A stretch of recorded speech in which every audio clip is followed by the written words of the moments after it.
welcome to Blackfeather Guild. Before we go in and say hi to the cast and get started with the show, I wanted to talk very briefly about viewer actions and a little bit about sponsors. So first off, there's a number of ways that you can actually actively participate in the show through viewer actions. One of the easiest ways to do so is through retweeting the game tweet. You should see that somewhere in chat if it's not in there already. But you just click on that link and hit retweet, and for every 5 retweets that we get on that, it will add a bonus to the cast pool and the game master pool. Now, in most cases, that's going to be an extra d6 that they can add on to any roll. Basically, a great way to use that is if a player is almost meeting a DC, but they're just not quite there, they can grab one of those d6s from the cast pool, roll that, and then add that to their roll. Basically, is how that works. Same with the GM. So that's one of the easiest ways that you can participate that way. Another way is through guild coins. That's our Twitch channel points. If you look at the rainbow colored icon, it should have the Blackfeather Guild crest on it. It should be right below your Twitch chat box. If you click on that, it'll show you all the different things that you can get with those. The biggest one being plot points. Now, plot points, you can see an example right over here. They all work pretty much the same way. It's just a matter of how big of an impact they have. So for the example, when we've got 2 plot points, the player of your choice gets something moderately helpful or unhelpful. Enter any suggestions for the GM into chat, or you can have the GM come up with something entirely on their own. So just choose if you want it to be helpful or unhelpful to the party, and that's kind of how you can use them. You can throw in your own suggestions as well. How those work: 1 plot point is something trivially helpful or unhelpful. 2 is moderately. 3 is very, and 4 is very to the entire party. So if you want to do something to help the entire party or really throw a monkey wrench in their plans, 4 plot points will do that. So that's guild coins. And then finally, we've got donations. So if you want to help out with keeping the lights on in the place, so to speak, there's a number of ways that you can financially contribute. One of those being coffee.com/Raven or Raven.rocks. You can see both of those examples down there at the bottom. Those are the addresses to do direct donations. You can also do Twitch subscriptions or bits. Those work the same way. And then finally, Patreon. We've got a Patreon, which you should see in chat here any second if it's not there already. And our Bard tier patrons and higher get credits towards viewer actions every month that they can use on any show that they would like. You just have to let us know in chat how you want to spend those, and then we'll hand those out. So some very cool stuff. Before we hop over to see the cast, one last thing to mention is a couple things on this chart here. We've already covered the D6 and the plot points, but the triple crits, what that means is you can gift auto critical successes. And you can, it's triple because you get 3. You can divvy those out however you'd like. You can do 2 to the cast, 1 to the game master, all of them to the game master, however you want to do it. So they work much like the D6s. The cast members just grab that when they're available and they really need them and use them. So it's pretty cool. And then finally, the last one, introduce an ally or enemy NPC. Just give us a brief description of what you want this character to look like, kind of their character concept and a name, and let us know if you want it to be an enemy or an ally to the party, and the GM will basically take that and run with it. So really cool ways that you can participate. Lastly, I just want to take a quick moment to mention our sponsors. If you look at the logos down below, that's who's sponsoring this episode, and we'll talk a little bit about that before we introduce everybody as well on the next scene. So yeah, check all this stuff out, and thank them for supporting us, and thank you for being here and watching. Let's go say hi to the cast.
everyone. We're back with another Hunters of Calamity 2.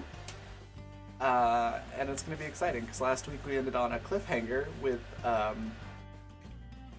some people in the air, almost like a literal cliffhanger, and some people inside of a cave full of weird black-looking crystals all over the inside of the cave, and a whole pack of dire dogs running in after them. So it's gonna be fun. Also, something to address, since we didn't have Alex with us last week, Al was busy stealing a bunch of things and sneaking around the complex and got left behind, so Al will be showing up on foot when we get into the encounter. Sneaking around by wandering, by walking in a line. So, lots of cool stuff happening, but before we jump into all the action, I'm going to give everybody a chance to introduce themselves, also talk a little bit about our sponsors, which you can check out in chat. They are Grinding Coffee Company. Go to grindingcoffee.co and use the code RAVVYN. You can get 13% off your order. And they just added a whole bunch of new stuff too, so definitely go check that out. Really good coffee. And then, of course, Fundamental RPG, which this game runs on. I am steadily working on getting 2nd edition out for purchase. It is completed, but InDesign it takes a lot of time. So as soon as I get that done, the 2nd edition will be out for purchase. You can buy the 1st edition though on Amazon, which is the link is in chat. So yeah, let's start with our top left as usual for introductions. Zan, tell us a little bit about Jebediah and yourself. Yeah, Jebediah is a strange little intern to the Church of the Sleepless Way that is kind of finding his legs now that he's found the wheel of the car, and is learning that maybe the cult's dental plan is not all that he heard it was after the terrible incident last session. And as for me, I'm Zan. I'm a professional DM and content creator for 5e World of Darkness, powered by the Apocalypse, and a whole bunch of other systems out there. If you need to find a way to get a hold of me, you can always grab me at my Twitter at insanityttrpg.com. Additionally, I'm working on an app now. I'm kind of doing a little bit of game design with a company called Capricorn Studios, working on their new game called the Necronomicon. As in filet mignon. It's just pretty exciting. Gonna be doing some real fun stuff there. And yeah, that's me. Awesome. Thank you so much, Michael, for the $4 donation. That is for D6s for the cast, which will put you up to 7 D6s now, because we also had 5 interactions on the game tweet, which I'll throw that into chat as well. At 5, 10, 20, and 30 interactions, that's retweets or comments. Different things happen in the game. So 76 is nothing, as we saw on Saturday. Yeah, they go quick when they're in trouble. Yeah, at 5 interactions, as we see, the cast gets a D6. At 10, I get a D6. At 20, they get 4 plot points, which can be extremely helpful. And then at 30, I get 4 plot points to throw into the mix. So it's pretty cool, and it's free. So hit retweet and make a comment, and that's 2 interactions right there. Passing it on down to Nikki, tell us a quick bit about MJ and a little about yourself. MJ is a character. I don't know why I mess up here all the time. I never know what to say. You're the best driver we know. It's true. She is a great driver. It's being put on the spot. It still happens to me sometimes. She's always honest, too. Very much so. And, yes. So, enjoy the game, everybody. Thanks. And that's what I have to say. And then we'll pass it on over to Alex. Tell us a little bit about Allison, or Al10, and yourself.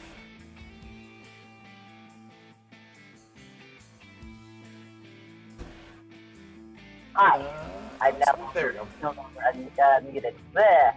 Hi, I'm Alex. I play Al slash Allison slash Albot. She's a robot looking for her sister, who also is the person who made her. So that's awkward. Uh, she's she's got her own agenda, pretty much, and her own agenda doesn't much care about anything else or anyone else. So she's very laid back in that manner. Yeah. Awesome.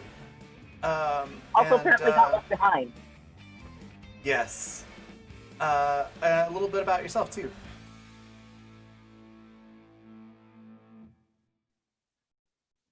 Like, do art and stuff, and the new art Twitter and things like that.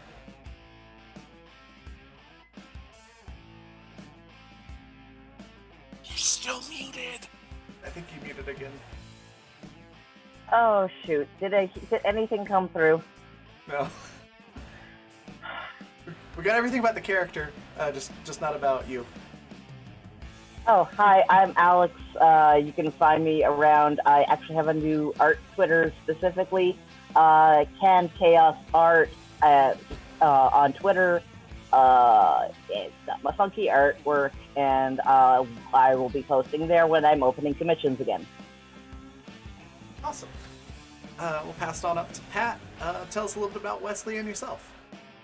Hi, I'm Pat. I play Wesley, who is a former security person turned science experiment turned inebriated cult follower, and I guess now cult administrator.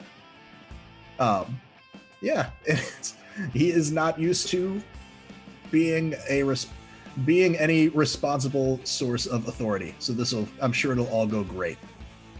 And I'm Pat. I'm a Tectric on Twitter and on Twitch, and yeah. Awesome. We'll toss it on over to IC Historian. Tell us a little bit about Lula May and yourself. Hi everyone, I am IC Historian. Everywhere that I feel like, being found on these fair internets.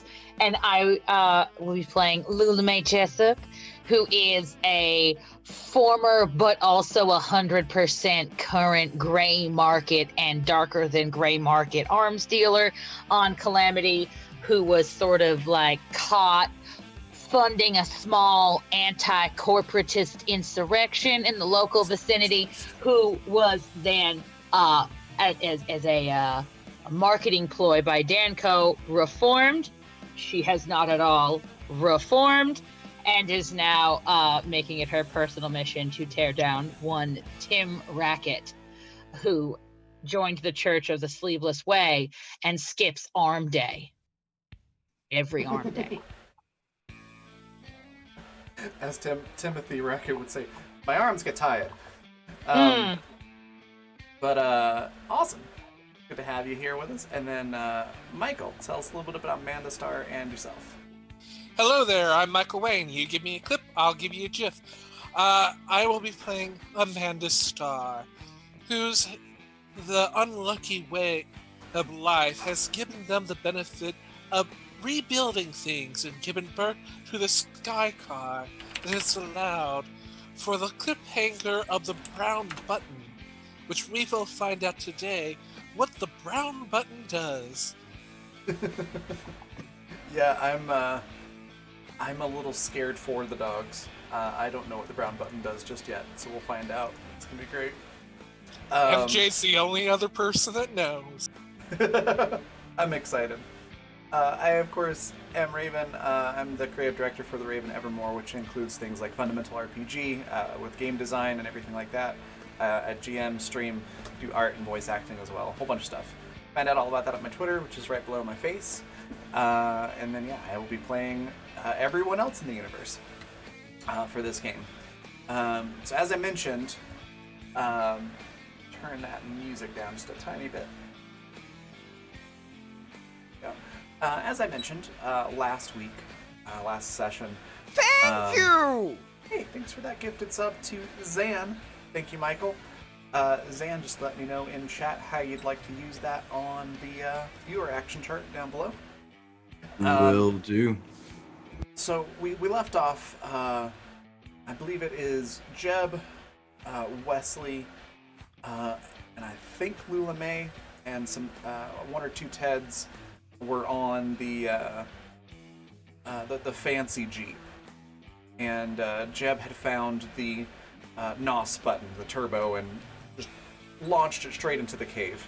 Bumper fell off, but otherwise the Jeep's pretty much unscathed. There are at least a dozen dire dogs barking and growling and charging into the cave after you. Up above, in the fancy new flying car that Amanda and MJ built, is Amanda and MJ.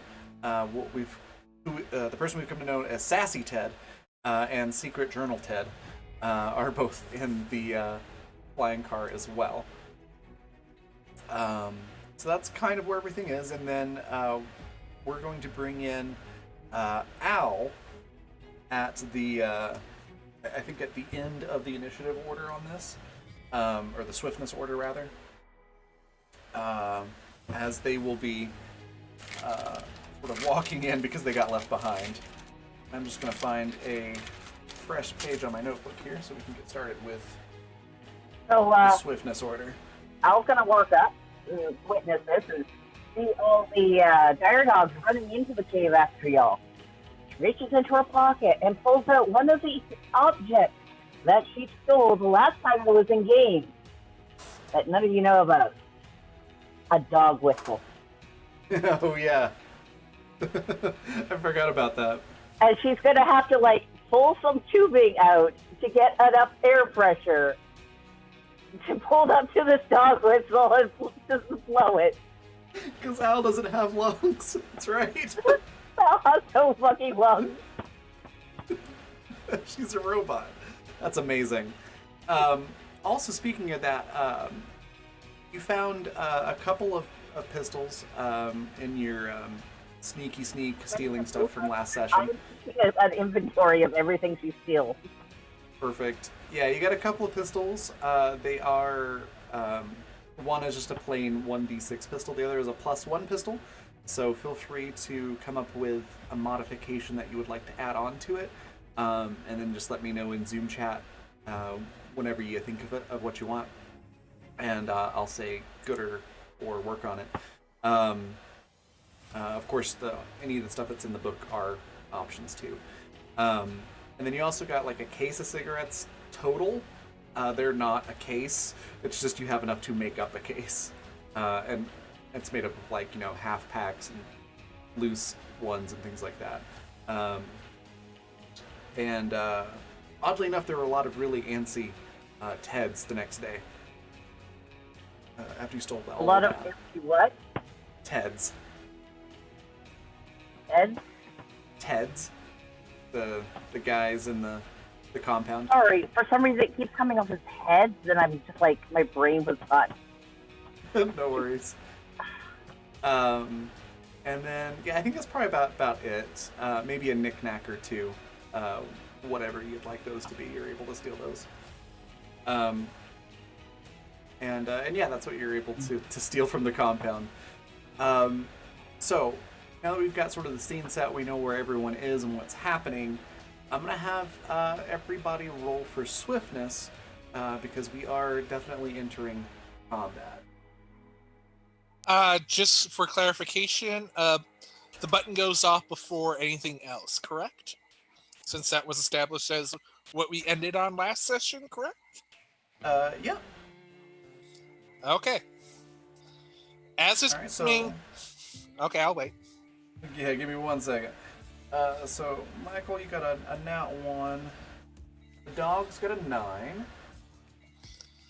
Lula May got a 14. Wesley. Oh, and I need 14. to roll.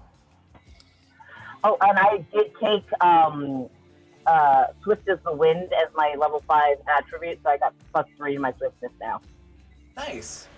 Jim got a So, Training launch, amazing. So that'll be Al, 15. 15. Alright, so going first will be Jeb. Next we'll have Al. And then we've got Lula May and Wes that are tied for third. So if I could, let's do it this way. Pat, what is your stamina score? 5. 5. And what about you, for Lula May? Oh, we're looking at a sweet 2. Okay, so we'll have Wesley go first. So Wesley will be third, Lula May will be fourth, the dogs will be fifth, and Amanda will be sixth. Lula May's taking a sabbatical. For this term, Lula May is taking some time off to think about herself. That's perfect. Alright, so as the fighting is about to start, we established at the end of last session that Amanda hit the brown button on the flying car. What does the brown button do? It sends out the cooked Ted burgers that Secret Journal Ted has been cooking up that all have the actual injection of those syringes that come with every bag of coffee inside them. So those burgers are being shot out, that have already been cooked out onto the ground. And don't worry, just because we got rid of what was inside the syringes, we didn't get rid of them. Okay. So you're sending, like, EpiPen injected meat patties down for these dogs. Yes, cooked meat dogs. Because Secret Journal Ted does know how to cook very well. Lily Mae did a very good job of teaching them. Epinephrine? That's basically pure adrenaline. Oops! Well, good news is it's distracting some of them, which means not as many are going to get to the cave on the first couple of rounds. After that, it may be worse off for you, but in the short run, it's helping. Some of the dogs veer off and go after the meat. And so there's only about 6 dogs heading into the cave now instead of 12. So that will happen. Then we're going to go to combat order here. So Jeb, you just zoomed off at like over 100 miles an hour, crashed into a rock in the cave, bumper fell off, but you're okay, aside from maybe everybody having a sore sternum from the seatbelts. The inside of the cave, the headlights and everything, it's almost like obsidian on the inside, but it doesn't quite look like that. The shape of the crystals and things are not quite right, and they're glowing just faintly this super dark purple. Which I think Jebediah probably has seen Lyridium at some point in his life. You would know that this is not, if it is Lyridium, it's unlike any kind that you've ever seen. But it definitely looks weird. Doesn't look like normal crystals or normal Lyridium. So you see that, and then you hear the dogs coming. You know you're in trouble. What do you want to do? I'm gonna go. Oh, I'm sorry. I didn't mean to kill the car, Mr. Wesley. Please don't be angry. I'll fix it. I'll fix it. And I will hop out of the car, and with my welding kit that I'm imagining is essentially a flamethrower, I will start reattaching the bumper. All right. Give me a mechanical engineering roll. We'll see how quickly you can get this back on. Talking my language here.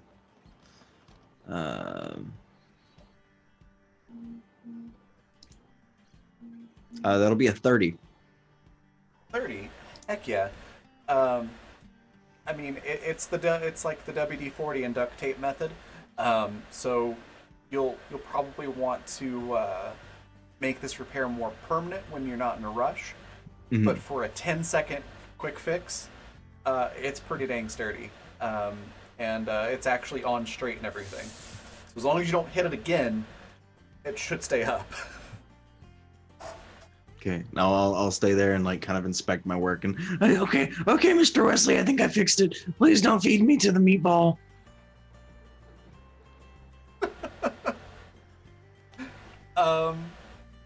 All right, and then Al is next, and to answer your question about the +1 item, so the +1 pistol I think we'll do is a medium range, as most handguns will be. Excuse me, but it'll have the option if you spend a stamina point that you can do like an electric bullet, which will, if it hits, will make the target lose their move action for that turn, for their next Perfect. turn. Works for me. Yeah, so she's got this hose sticking out of her side of her neck now with the whistle jammed into it. So she's basically a walking dog whistle. Where's the air coming from again? From the pressure, it's from various pressure lines and cooling systems. Because she does have air cooling. Okay, that makes She has sense. vents. She has vents on her back and her thighs. That's right. Okay, that makes sense. Just making sure I'm on the same page with you. Yeah, it's going off. I don't even know what to have you roll for this. Nature, I believe. I'll let you choose. Like, I could see naturalist, but I could also see mechanical engineering because you have Yeah. MacGyvered this together. So whichever one I you would rather roll. did just pull a tube out of my neck. Let's hope it was the right one. Yeah, let's go with mechanical engineering then. Okay. 13. So a 13. You picked the right tube. So that's the good news. Bad news is that it's got a leak in the connection to the whistle, and so it's not really going off. So you'll want to. I'm basically holding it pinched for right now, so I can't use one hand. Would that work? That would work on a 15 if you want to use a d6. Yeah, fuck it. I'm using a d6. Okay. Oh, look, it's enough. Sweet. Yeah, a 15 is pretty much like the minimum you would need for something to work for that. Alright, so let's take a d6 off the board. So you're down to 6 d6. And yes, you are able to just like use one hand to hold that in place, and it's going off. I'm pulling out the electric pistol, Alright, just in case. perfect. So the 6 that are eating the hamburger patty things are also in a lot of pain, and so they're still kind of eating the hamburgers, but they're eating more slowly, and they are in distress and are going to be slowed down even more.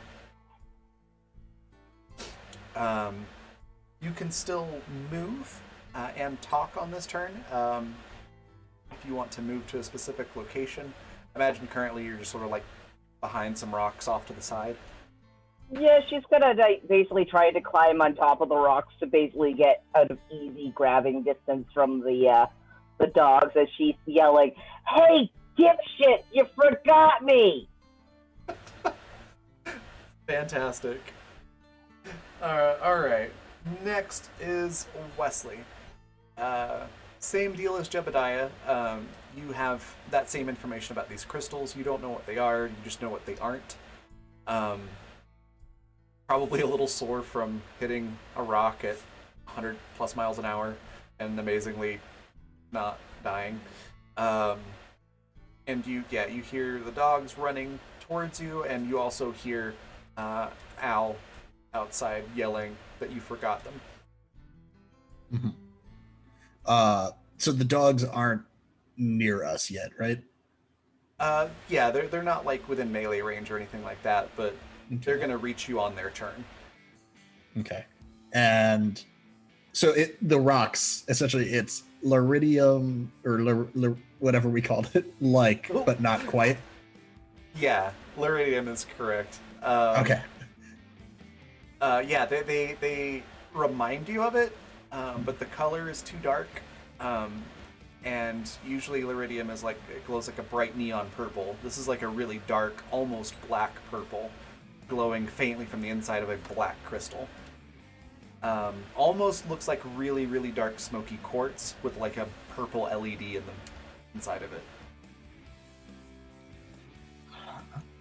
Now, Except it's not. sorry. It's not technology. It's a natural glow, but that's kind of what it looks like. Okay. Not to. So, in terms of mechanics, there's not like I wait with my shotgun until they get here, right? Like a hold action type thing. Yeah. And rules is written, not really, but I'm fine with that. You can. Fuck. I'll do other fun shit instead. It's Can I get out of the car and does it look like where we crashed? Did we break off any of this like weird quartz? Yeah, give me a sight roll real quick. This won't count as your action. Right. You look, but all you can see is Jebediah moving around like he drank a whole pot of coffee, fixing this bumper. Okay.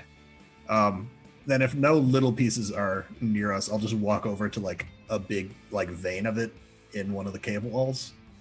And I kind of want to like, I don't know what the role for this would be. I kind of want to like get a sense of it. Because like I've interacted with Lyridium before, and I don't know if a stupid way to do this could be like I put my hand into it, like I phase my hand and reach inside to see what it feels like. Sure, you can do that. Let's do a magic engineering roll for that. I'm curious if I can use this somehow. Oh, that's a very good idea. Thank you so much, Janie Taylor, for that follow. So, do we think this should be a 30? Is the question for the group. I mean, 29 is pretty good, right? Hey, they're bought to get used. Go, feel free. 29 is a fine. 29 is good. 30 will give you more, but 29 is not bad at all. You are going to succeed. It's just a matter of the degree of success. You know what? Let's roll one and see if we can get a 35.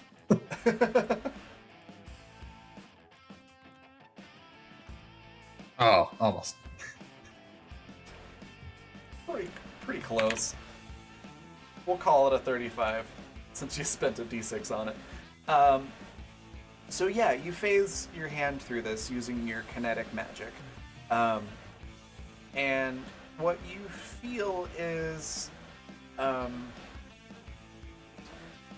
closest I can think of how to describe it for Wesley would be a similar sensation that he got around the dragon from the first vault that he found.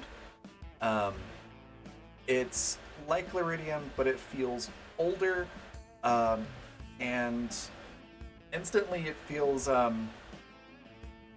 almost addictive. You're able to tell that this has some sort of corrupting influence on whatever interacts with it. There's probably a little voice in the back of your head. Maybe it's Ted, maybe it's Brownie. It's not audible. You just get the sense of like, this stuff is really powerful, but also really dangerous. Okay.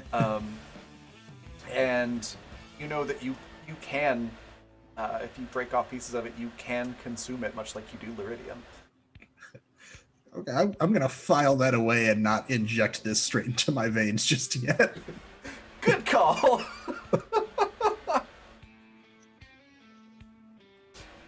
Somewhere right. off in the distance, there's a man walking on a mountain with a very confused looking Ted behind him going, man, somewhere I feel like Wesley's being a bitch. This situation has plenty of time to go downhill and make me use it. It's just not there yet. It's Are you true. sure that's not sassy, Ted's? That's a Merc line if I ever heard one. All right, so I think that's about all you've got time to do, unless you want to say anything to anybody. No, I'm good. All right. I'm just playing with my rocks in the corner. All right. Lula May, correct me if I'm wrong. You are inside the cave as well in the jeep. I am. Okay, so same situation. You've seen Wesley doing something weird with the strange glowy rock. You see Jebediah moving like the Flash, repairing the bumper, and you hear the dogs. They're getting close. What do you want to do? So I have a couple of questions about the inside of this cave. Do we have like, is it like pretty empty? Is it like a big empty dome? Are there like stalactites and stalagmites? Like what is the like inside roof situation look like? It's about. It varies a bit because it's not a smooth, even surface. But I'd say that the ceiling is roughly between 12 and 15 feet high. It's a pretty sharp angle from the entrance up to the roof, and then it sort of ends in just like a flat rock face, which is covered in these crystals. It's like a half dome, I guess you could say, in terms of like the overall shape of the perimeter. And it's probably a little bit deeper than that, probably about 5 car lengths from the entrance to where your Jeep is currently parked. Okay. So on the inside, is like the ceiling flat? No, it is somewhat domed, but it's a very steep dome. Okay. So no little spikies for me to OG Mulan this business. Oh, I see what you're saying. They're not like stalactites necessarily, but there are some crystals that have sort of grown down a bit. Okay. So somewhat similar to a stalactite, but not quite the same thing. They look a little bit more sturdy than like a stalactite would be. Okay. Awesome. So Lulame, looking at herself and realizing that the delicate flower that she is not perhaps going to stand up to a one-to-one battle with whatever the hell is making that noise outside. So she is going to look for like a spot where she can maybe like get up, like any sort of place where she could sort of like get to give herself some height, even if that means on top of the Jeep. And she's going to look around to see if there's any way that she could sort of manipulate the environment to either like limit the amount of space that the dire dogs have to come in, like sort of like make them come in like single file, or like something that could give them some advantage, because she hears like people talking outside but doesn't really know the whole situation. So she's got old Bessie out, and she's sort of getting up on top of the Jeep, looking to see where she can maybe be actually successful and useful in this combat situation. Gotcha. You can definitely climb up like on the roll bars of the Jeep to get a little bit of height and a little distance between you and the dogs. As far as like ways to make the entrance smaller, it's wide enough that you could drive like 3 or 4 Jeeps side by side through it at once. So it's a pretty wide opening. Everything looks really sturdy in here. It kind of actually looks like the inside of a geode. Like Okay. If you cut it in half, it kind of has that look to it, except the floor is flat. And mostly just like rocks, flat rocks and dirt.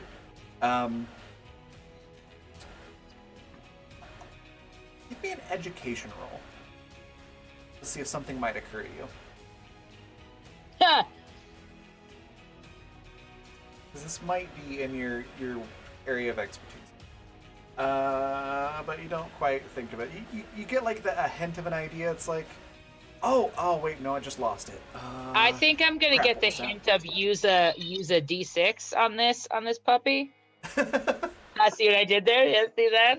Oddly enough, that does cross your mind. You can absolutely use a D6.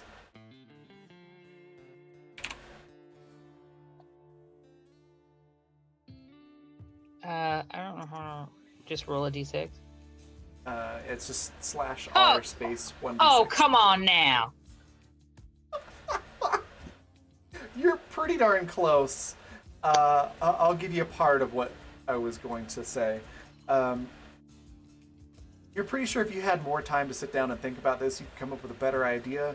But there is a single word that pops into your head, and that is explosives. That might be something that could help you here. Though Okay. you don't necessarily think about how to properly apply those explosives, you do have that thought. So Lula May is going to turn around to Wes, who looks like he's having some sort of like communing spiritual moment with a cave wall, and she does not really know the history there. So she's going to turn around and she's going to say, "Wes, get over here. Do you have any of those like grenades that like sometimes y'all use as snacks or anything similar at all?" Sure would be nice if we had some grenades, don't you think? Sorry, I couldn't resist. I mean, I'm sure the wall's real pretty and it really does appreciate your attention. But I mean, Look, you wouldn't get it's vault stuff, so don't worry about it. I don't. Did any of the Teds bring explosives? No. No. I've got a shotgun. great. Well, I have Time lemon, to shotgun. sugar, citric acid. Don't ask. And my hopes, dreams, and girlish charm. But I think we're gonna need to do something to blow this puppy up because I don't know how long those dogs are gonna be before they're tearing us to pieces. Probably soon, if I had to guess. Well, it'll be fine. We've got plenty of Teds. Wasn't there some discussion about empty moonshine bottles and filling them with TNT or something like that? Okay, I warned you not to hit the blue button. Oh, I didn't know. I don't think I was part of that conversation, but I wasn't. I fully support that as a concept. Okay. So- I think that did happen in the construction of the flying car. Oh, I don't have any explosives on me. The best I've got is if you want to like throw me at things, I can try and magic them. But that's kind of it. Lula May's gonna look at like Wes is sort of like very okay with this nature, and she's gonna be like, Wes, I think we may need to workshop some of our communication at the next team building retreat. But she's gonna get on the ham radio thing that we have with Amanda and them, and she's gonna be like, Amanda, darling, are you there? Yes. Give me one moment. I'm writing a note in crayon for the Teds. Oh, well, that's lovely, sweetheart. Listen, you didn't happen to add anything that at the time would have seemed very, very unnecessary for a flying vehicle, but now would seem extremely situationally appropriate, would you have? I have a whole list of the things. You're gonna get more specific. I'm looking for anything that will blow up. I said don't hit the blue button. Oh, sweetheart, what does the blue button do? I don't know if I was there for that planning meeting. You do not press the blue button. That's all you need to know. I mean, okay. So do you see those the dogs outside? Can you tell me what they're doing? They are responding well to the brown button, which the Ted Burgers, that Secret Journal Ted, very proud of their work, had made use of those things that come with every bag of coffee, and injected them into the burgers, and we shot them out. That distracted some of them. So that's the brown button. Now I'm gonna circle back to that blue button. What does that? Do not press the blue button. About this point in the conversation, you start hearing really loud barking as the dogs are like getting up to the jeep. Okay. Well, Amanda, if you, for every reason, would like to maybe adjust some of the rules and regulations of this, that would be great. And but I'm about to be torn to shreds by a dire dog that really, really should be blown to smithereens. So if you could just perhaps maybe adjust some of your business plan, that would be wonderful. Okay? And she's gonna train the shotgun of old Bessie like at a dire dog as she's like on the radio. Okay. Oh, that's great. If you want that, it's gonna wait until we go through all our other options before we go to blue. Blue is worse than star. You know what, sweetheart? I'm just gonna have to delegate, and I'm gonna have to leave this up to you. But I will tell you that when I die, I do plan on haunting, whoever is the closest possible to me. And I don't know which one of us that's gonna be. I'm just putting that out there. But right now, I think I have some cans. Do you pretty promise you'll haunt me? You pretty promise that you'll haunt me? It's not as fun as it sounds. All right, darling, I'll talk to you later. And she's gonna like hang up, and is the dire dog like at the jeep? Yeah, it's gonna be like climbing up the jeep by okay, that point. So she is going each to. round is only 10 do seconds, anything? so. Oh, sorry. Can I shoot the shotgun at the dire dog? Or yeah. no? All right. Probably not going to go well, but there we are. We'll say that you're shooting as you're hanging up the call. Yes. It was a 15, I think. Oh, there it is. I see it. Yeah, 15. Let's see. Where's my button here? Dodge, here we go. So that is versus range, so they'll get a +5. 19, so they are going to dodge the shotgun. Biscuits. Okay.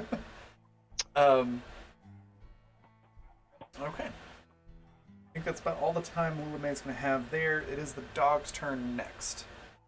There are 6 of them running into the cave. So, let me just... 2, 4, 5, 6. Over here. Alright. Let's do random aggro here. So we've got 1, 2, 3. 3 targets in the cave. So Jeb will be 1, Wes will be 2, and Lulamay will be 3.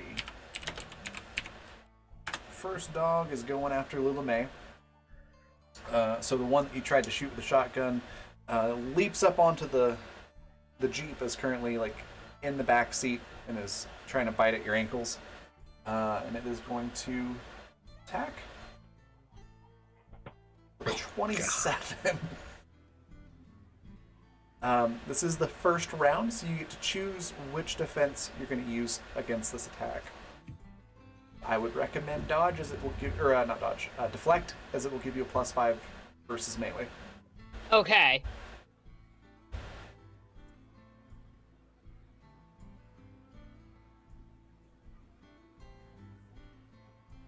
So that makes it a 20. It's still going to hit. So it's going to bite your ankle for 8. Okay. Awesome. Next one.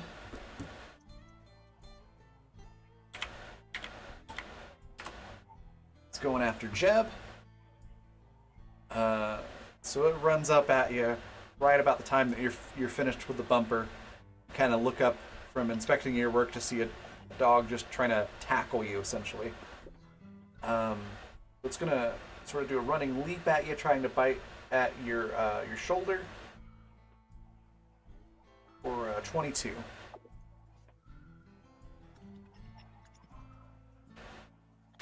$18. Are you using deflect? Yes, that was a deflect. All right, so that would be 23. total. Awesome. So you will deflect. So you're able to sort of like shove him out of the way before he can bite, and sort of rolls over in the ground. Bear Dog 3 is also coming after you. Deflect. Same deal. Oh no, not good enough that time. So it's going to connect. It leaps up at you and bites your shoulder, but it's not as big as the other, so it doesn't like drag you down to the ground or anything. It just hurts for 7 damage. Alrighty. Then the other 3 are one of them is chewing at the back bumper of the car, and then I believe you had a couple Teds in your Jeep as well. They are currently engaged with the other 2 dogs. With that, and the ones outside are nearly finished with their Ted burgers, and still wincing from the dog whistle. With that, we'll go to MJ. Okay, MJ has been listening and she sees that button and she's just going to press it, the blue one. No! Can I at least have any reaction to try to stop MJ? Not Maybe not probably. tell people to push the button. I said, don't push the blue button! Dude, that's like the easiest way to get somebody to push a button. Yep. It's So so shiny. what does the blue button do? Well, it turns the vehicle into the formation of a moose, sending out explosions towards the location while it's the whole vehicle begins to go towards that location to ram it. So it's a kamikaze of explosions. Oh. Okay. This is Why did why you let Ted press that button? Why did You you built let this Ted car? press that button? You Why? built this car with a moose-shaped self-destruct button. yes, because it changing into a moose is going to get everyone that's actually in there a chance to get out as its transformation, so that the people can get out. It's a last-ditch episode. That's why Star comes before that. That also uses explosions. But you don't lose the vehicle. Now, Don't darling, press the blue button. darling, I don't wanna like interfere too much. And you but thought I would lose us the vehicle. there was a So- time where we could have had this discussion and maybe be more streamlined in our efforts to communicate. You didn't ask. When all Amanda said was blue button. What are the other options? You could have asked her. But you just missed Okay. the Yeah, blue but one. he did ask her, and all Amanda kept repeating is, "Don't push the blue button." Okay, All right. do I at least get a reaction to try to stop? I would say yes, but you rolled a nat 1 on your swiftness, so I'm I gonna say understand. no. That's why, like I said, I gotta try. So I'm guessing as its transformation, you get thrown out. Can Yeah. Amanda say something? Or like, can Amanda use words like, no? Yeah, oh yeah, you can absolutely talk. But the blue button has been pressed. But you can still talk. You can all try to get off of the thing, and you can choose where it hits. It is up to you. But if that's what you want the blue button to do, and you're sure that's what Hey! the blue button does, that's Hey, what's happening. it's what I had written ahead of time. Hey, All since it's right. gonna get destroyed, let me at least read you what the other options were. So at least I didn't write this all for nothing. Uh, the black button sends out bottle caps. The white button sends out injection needles that come free with every bag of coffee. The green button redirects the fire from the bathtub grill to the ground. Star mode sends explosions out from the center in a star shape. Okay. That was why I had saved. Ugh. You should have specified the blue button, man. So, moral of the story is the next time we build a vehicle, everyone's getting a instruction manual. Yeah. All right, where's this car hitting? Where is it aiming? And I will leave that up to Amanda and MJ to decide on.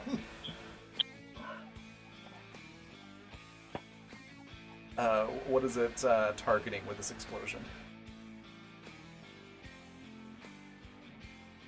MJ just pressed the button, so she's looking to Amanda now that she realizes what she did. You Okay. doomed us all. Just direct it towards the cave. I As the didn't do whole it. thing is Oh transforming. my god, you're just sitting in the cave with everyone else. Hey! I will say, this flying car has lasted longer than most of the vehicles in this series.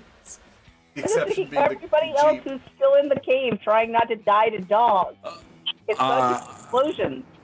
Raven, I'm gonna cash in those 2 plot points. All right.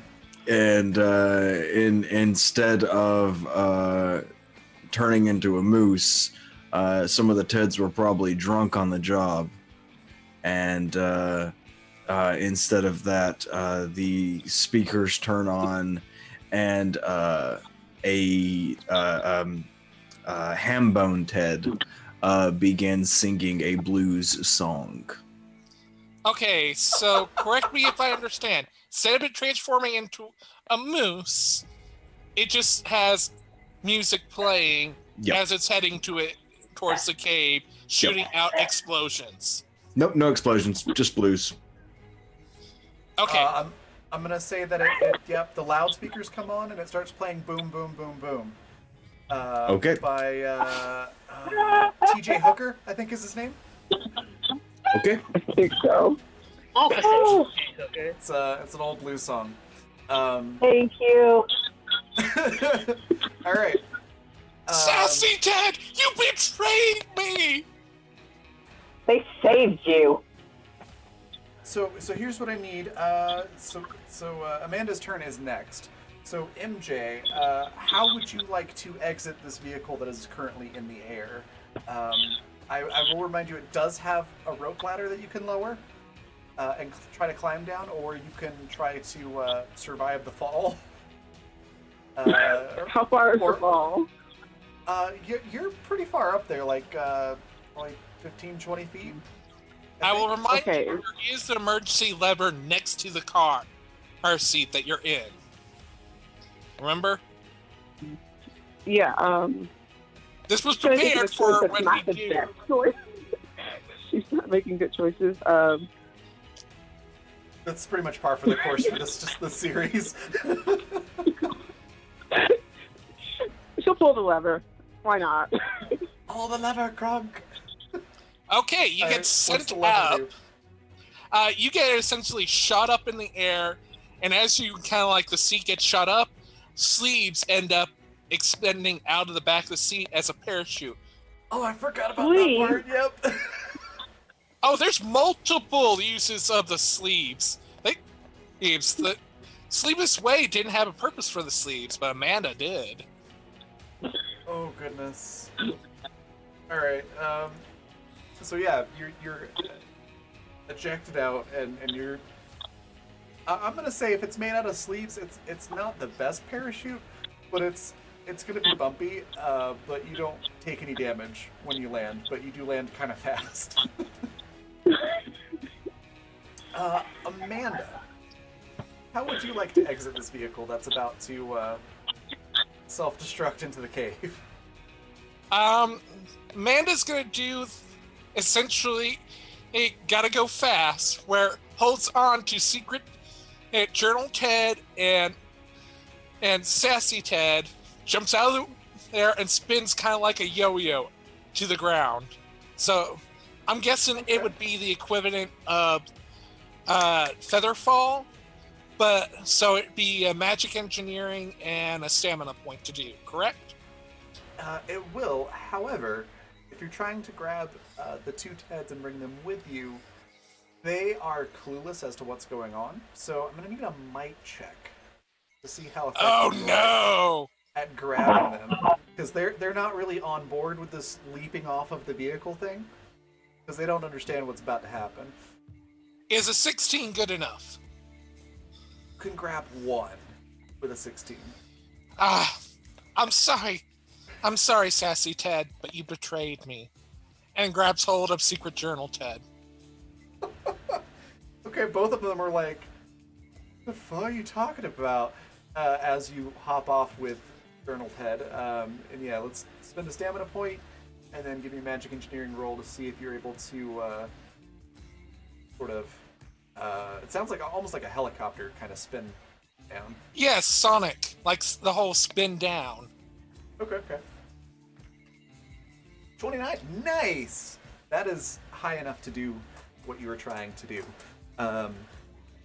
So yeah, you are able to hold on to Journal Ted. It's probably a little bit awkward because he's considerably larger than you, and you're trying to spin down to the ground. But you manage to get down there without taking any damage, and you save Journal Ted from a fiery death.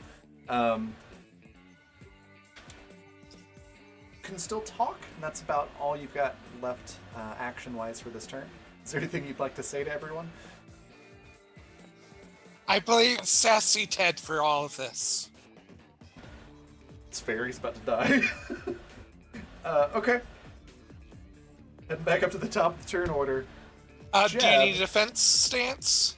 Oh yes, what defense are you going to deal with? Deflect. Deflect, okay. I'm kind of just assuming everybody's going with deflect because these dogs only have melee attacks. There's not any of them with guns yet. Why'd you say Jebediah. yet? Because I'm evil. Jeb, Yes. you've been bitten by one of the dire dogs, but you did an awesome job of just chucking the other one away. You know, obviously you're in a bit of a dangerous situation. Then all of a sudden you hear blues music playing very loudly outside, and it seems to be getting closer. What do you do? Oh, great! This song's my jam. I love battle music. Oh no, there's a dog. And I'm going to try to burn its snoot with my flamethrower blowtorch. Okay. These dogs, like most fantasy beasts, do not like fire, so do this with advantage. Oh, lovely. That's ranged. Yes. Yes. Okay. Your dodge is a 28. Okay. Whew.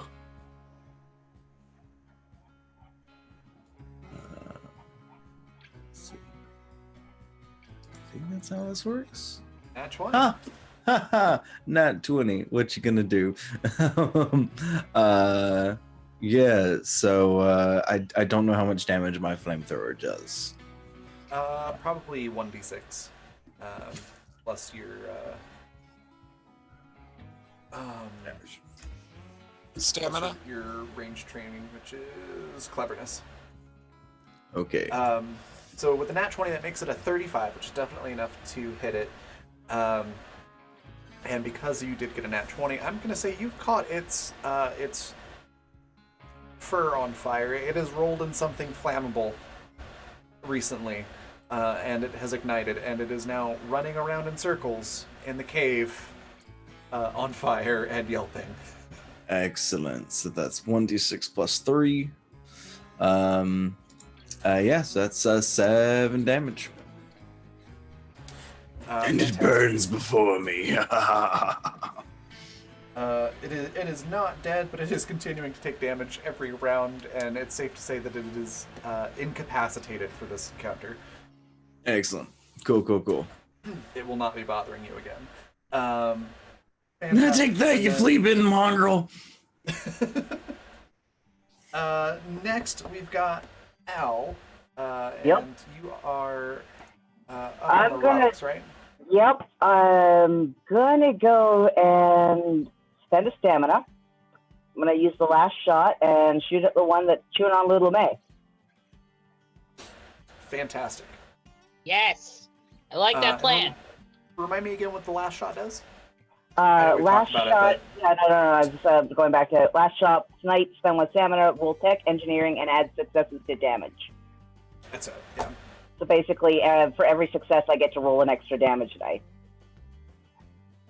Fantastic. Okay, so I'm gonna spend that stamina. My stamina is now down to 2 for right now. Okay.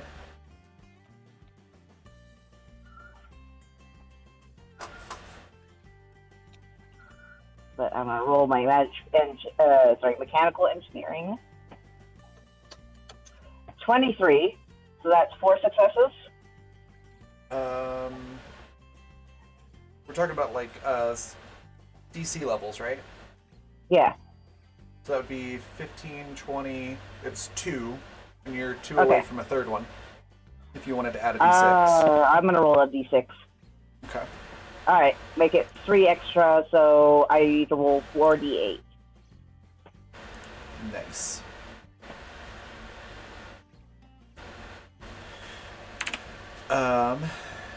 But you do still have to hit. So go ahead and roll Yeah. your attack roll. Yep, I know. 17. Oh wait, plus my sniping bonus. So plus 4, so that'll be 21. 21. Oh no. I'm gonna roll d6. It's Again. a 20. It's a 28. What's your current total? My 21. 21.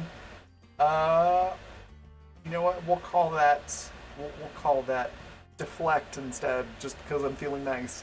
I don't know how the dog would deflect a bullet, but we're gonna call it that. That way, it doesn't get the bonus. So you got a chance. Okay. Well, the dog doesn't see me coming, so do I get bonus for being a surprise attack? That's true. He doesn't. I forgot about that. You were still Yeah, hidden. I'm a complete surprise attack. Okay. So what was your total again? 21. 21. Okay. I forgot that you were hidden. Yeah, you hit it. For 15. Yeah. Okay. Fantastic.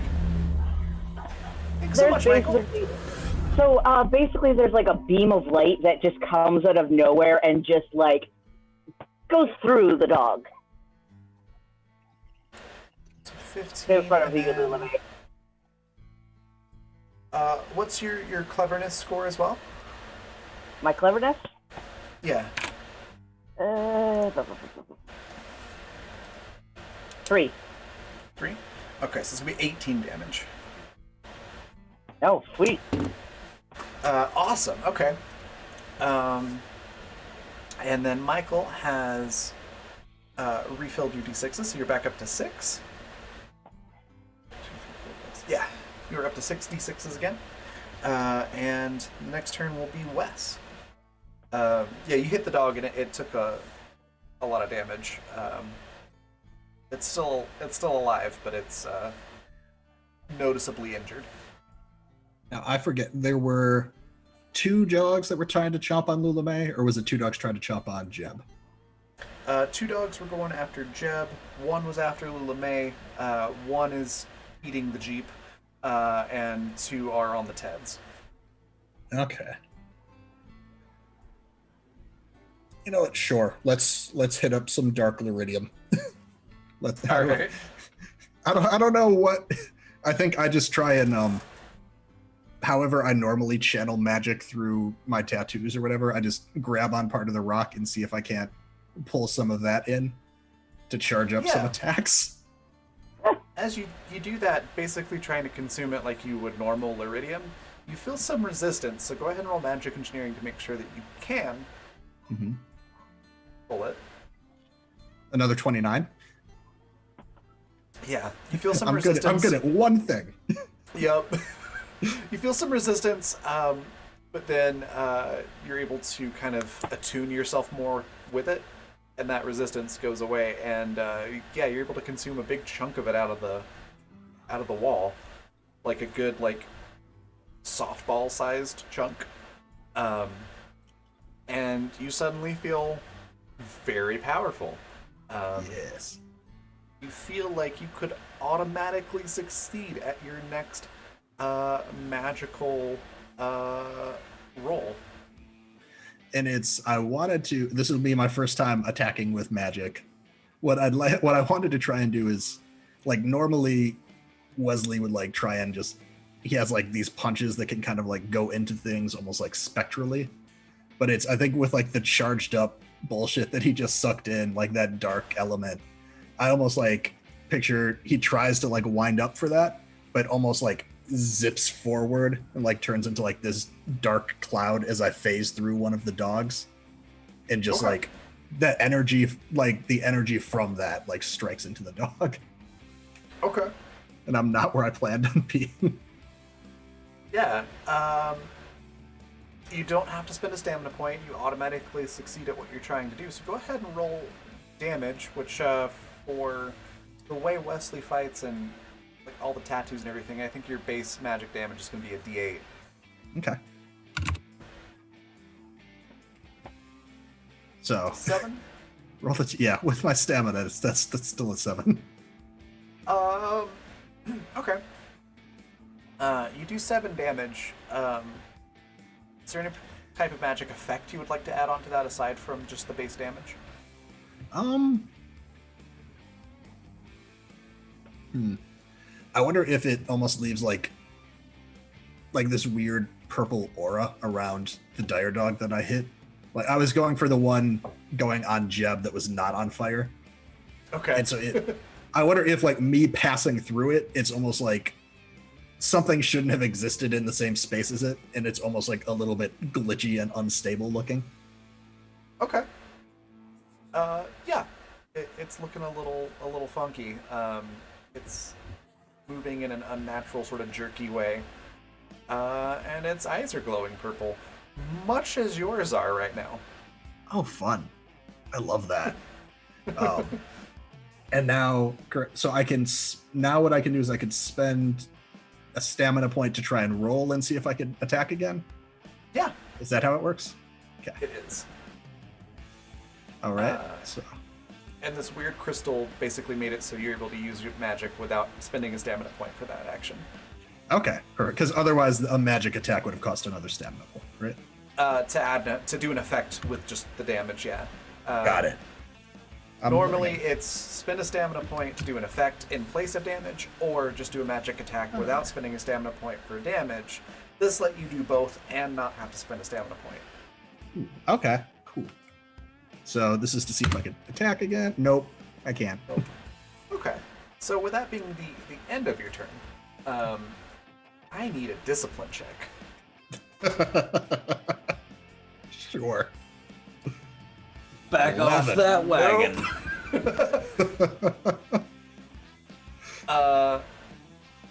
You have with an 11. Wesley, are we gonna have to have an intervention?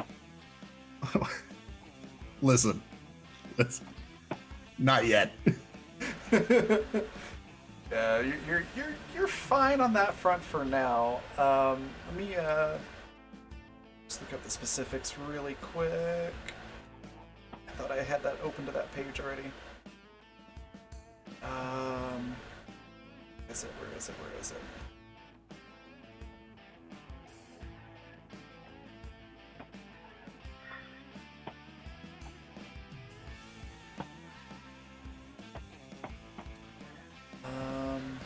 There it is. For the rest of this encounter, you have the Berserker challenge. So you are easily goaded anytime you take damage. are insulted or taunted, you will focus on your attacker until you or they are dead, unconscious, or at the very least emotionally scarred. I mean, that I feel like that changes very little for me. I'm fine. Fair. Oh, yeah. I was gonna say if I could use my communication, I guess I would have just been taunting the dire dogs, trying to attract their attention at me. Perfect. And I think for the purpose of this, because it is corrupting, so it's a little bit extra, this is going to apply to anybody in your group as well. So if anybody in your group takes damage, it applies Sorry. as well. You're basically like raging right now. I psychically infect people with my shitty behavior. You also hear a fun little voice going, "Kill them all!" Hey! As Brownie comes back and is sitting on your shoulder. For those who didn't see the last campaign, Brownie is like a gingerbread man, sort of, but made out of brownie batter. Has a high-pitched voice and is one of Wesley's hallucinations from the Liridium side effects, along with drinking gasoline and other unspeakable things. The inverse is Mr. Toothy. Yep. Which Jeb is having fun with. Alright. I think that's Wes's turn, and yeah, you're yelling at the dogs. Lula May, you just witnessed this. Also, you hear blues music getting alarmingly louder and closer. So, Lula May has the Berserker challenge already. So, the dog that bit her, like, I like to imagine that, like, she's wearing, like, her fabulous, like, sensible wedge, you know, like, lemon printed combat boots that now have, like, a bite taken out, and like the lemons are now starting to be stained with blood, and she sort of twitches a little bit, and she looks down at the dog and she's like, "Oh baby, you sure are going to be in the arms of the angel when I get done with you." And she is going I've been thinking about that for a while. She is going to take her shotgun and like point blank it, like right at the dire dog, and fire. Nice. On the shotgun setting. Okay. Go ahead and roll for the attack. Is there anything like special I can do to make it work better? Probably not. Not really, not without the shotgun being modified. Okay. Oh no. That one. Oh! Oh no. Oh, okay. Oh, yeah. Oh. Alright, I'm gonna do something I often do for nat ones. And that's see how bad is the nat one. So I'm gonna roll 1d20. The higher it is on the d20, the less bad it is. The lower it is on the d20, the worse it is. You don't want That's to roll pretty another bad. nat one. Oh, if I roll a nat one, it's like, oh, cool, you died. But a 5 is bad. The shotgun backfires. And is going to be unusable until it is repaired. It will do 2 damage to you. Okay. Basically, like the shell just like explodes in the chamber instead of shooting out the barrel. Okay. Now, good news. There's such thing. Is there a bonus action? Can I kick the dog in the face because I'm mad at it? There is. You can spend a stamina point and try for another action. So basically, to do that, you just roll a d20. You can also, on your character sheet, next to where it says stamina points, which is right below your attacks, there's a little die button that you can click. Oh. That will All do it right. automatically. I'm gonna for try you. that, and I'm gonna swap over to the pistol Okay. function because the shotgun function is not working. And she's gonna like swear she's got like I imagine like she's just looking really rough because she's at half health.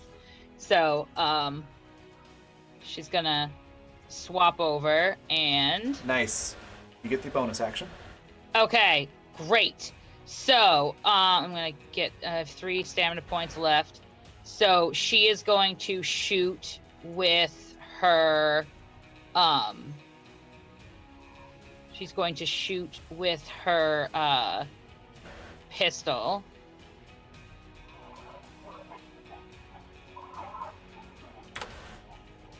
Okay. And that's a 12. Would you like to add a d6 to that? Yeah, I sure would.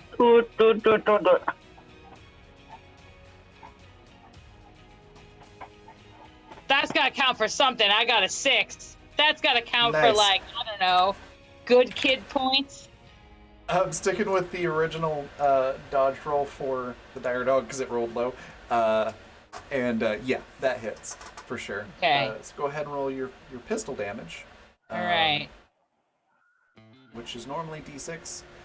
With it being point blank, and because you are in dire straits with the dire dogs,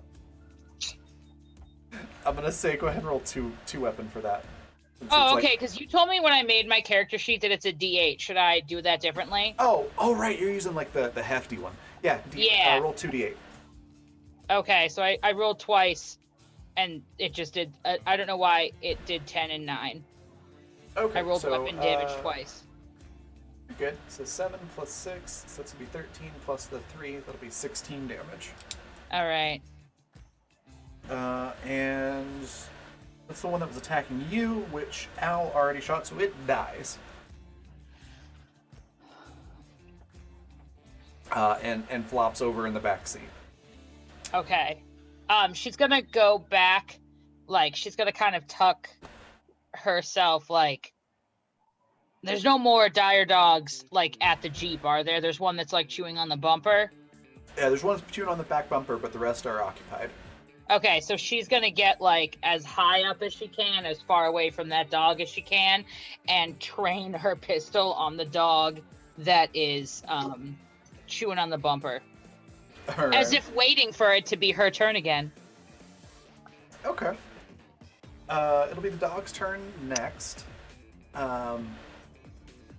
Let's see. So there's one that was attacking Jeb that's now glitchy. It's going to turn around and attack Wesley because, yeah, that was weird what happened to it, and you're yelling at it, so it's going to attack you. With a 24. So deflect is for melee, essentially, or better for melee. Correct. Deflect will give you a +5 to your defense roll. So 23. 23. So that's Wow, gonna we're hit. just not having good luck against these fucking dogs. This is fine. So it's gonna chop onto your shin for 9 damage. That's fine. Pat, I can tell you've been hanging out with Jay. What did I do? That's fine. That's just fine. I'm fine. It's fine. It's Fine. fine. I got a bonus action. It's gonna try to chomp again. And with a nat 1, it's gonna chop down on a rock instead. It explodes for no reason, and we don't understand why, and everyone's fine. It takes some damage. So there's the two fighting the Teds. Just gonna do some opposed rolls here for them. Ted one of the Teds beat the other dog. And one of the Teds is dead.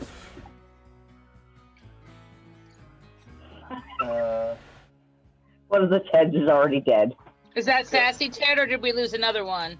Oh, Sassy Ted is coming with the blues music. Oh, Sassy Ted isn't dead yet. Okay. No, Yeah. these were our unnamed Teds in the car. Oh, you know who it was? It was Ted who, like, isn't allowed to live near municipal buildings in certain jurisdictions. You know, it was his time. Pretty sure that's all of them. It was his time. Yeah, but the fact that he gets that as his name will tell you that we have gone beyond sort of the generally accepted level of depravity. It was a problem. Awesome. So yeah, that's what happens with the other two. Now the ones outside have finished their Ted burgers and are now supercharged on epinephrine. However, they're also slowed down a bit because of the dog whistle, so it kind of evens out to them just being normal dogs. They're running towards you, Al, because they're running towards the source of the whistle. But they're not going to get to you on their turn. They'll still be a little bit away from you. Okay, good. I have time to shoot some more. Yeah. But Not, they not are that aware. concerned, but I do pull another thing out of my pocket in preparation. All I right. pull out the hot dog squeaky toy.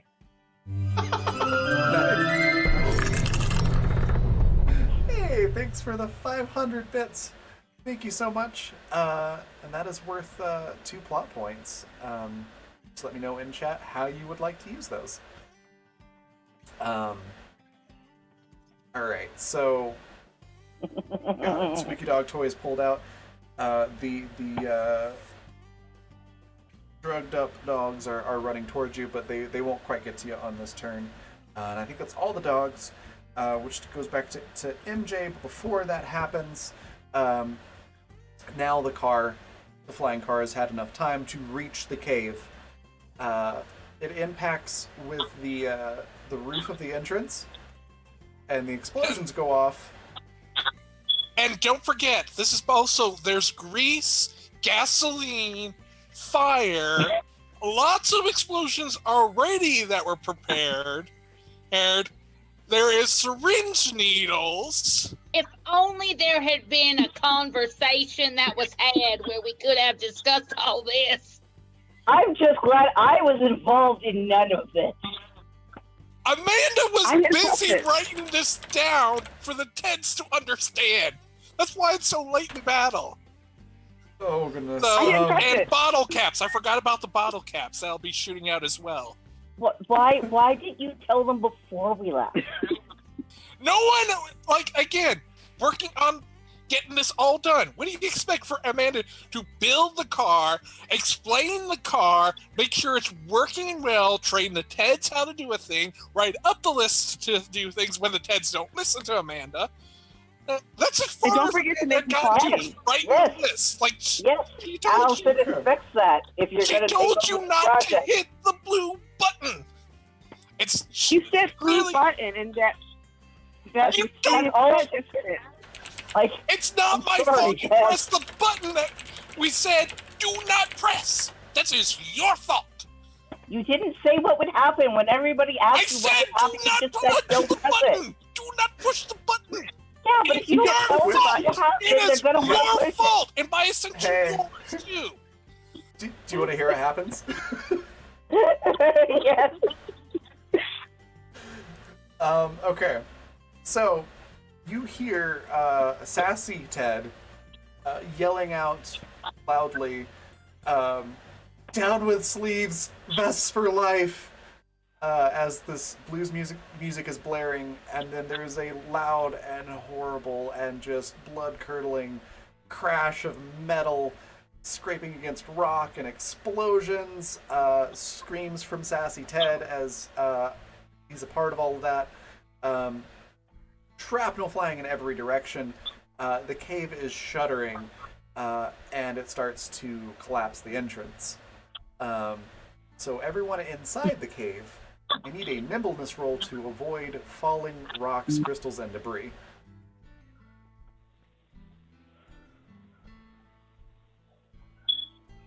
All of us are rolling nimbleness. Do I have to roll nimbleness? Just those who are inside the cave. Can I duck into the Jeep for like advantage? Man, Since, my Like with the dice roll are bars? hot. yeah, I'll give you that. just in case That's I need fair. it. Which it 'Cause turns you're out I already- do. You're already on the roll bars, so it would not be that hard if you just drop down into the Jeep. All right. So 16 with some partial cover, I'll say that you just barely managed to avoid getting hit by something. But you're kind of stuck in the Jeep now because a big chunk of crystal hasn't crushed the roof or anything, or the roll bars or anything. The Jeep is relatively fine, but it is lodged between the roll bars, so there's really no way to get out through the top anymore. Okay. So you're just sort of stuck, huddled up against this dead dire dog that you shot. Jeb, you're still hopped up on Hoffy apparently, because you're dodging and ducking and rolling out of the way just like an acrobat. You avoid everything and are standing just fine at the end of it. Wesley, you were out in the open. You dodge most of it, but you are still going to take some hits. Would I have Sure, any thank chance to try and like react to phase through this if I spent some stamina to try and? You could try to use stamina to attempt to phase through everything, or you could grab another hunk of crystal and consume it and automatically succeed for unforeseen consequences. Is there one within? Is there one within reach? Oh yeah, they're falling from the ceiling. Oh hell yes! Nom nom nom nom nom rocks. Give me that Pac-Man fruit, or it's the little white dot, or the big white dot from Pac-Man, right? Where they transform. White transform. Sorry, say that one more time. Ignore me. I will nom on some magic rock. Okay. I was looking at a message in Zoom chat. Okay. Yeah, you do that. You again feel super strong. You don't have to spend any stamina points, and you're able to phase through everything that falls down. And Ted shows up on your other shoulder and goes, "This is gonna be a really hard crash when you come down from this, dumbass." There is no down, Ted. There's only up now. I think I'm a god.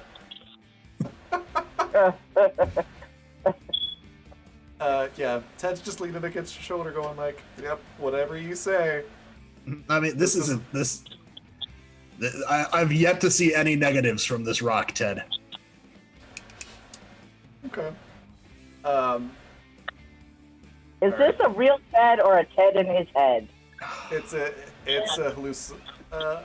hallucinated Ted. That's the word I was looking for. Hallucinated. This was like the first bandit that we killed last season. Okay, so that's what happens inside the cave. The entrance collapses completely. It's completely blocked off with rocks and crystals. And because there was gasoline and grease involved in this crash, there are a few active fires along the edge of the entrance, inside and outside of the cave. Don't forget Outside about the cave- needles and the bottle caps. Oh, I have it. Get into that part. The fire on the outside of the cave, not a big deal. The fire on the inside of the cave, probably pretty alarming to at least Lula May, who I think would have the intelligence to know that fires eat oxygen. And you are now on a limited supply of oxygen. Outside, the bottle caps and the syringes go flying in every which direction. And so I will need Amanda, MJ, and Al to make nimbleness checks as well.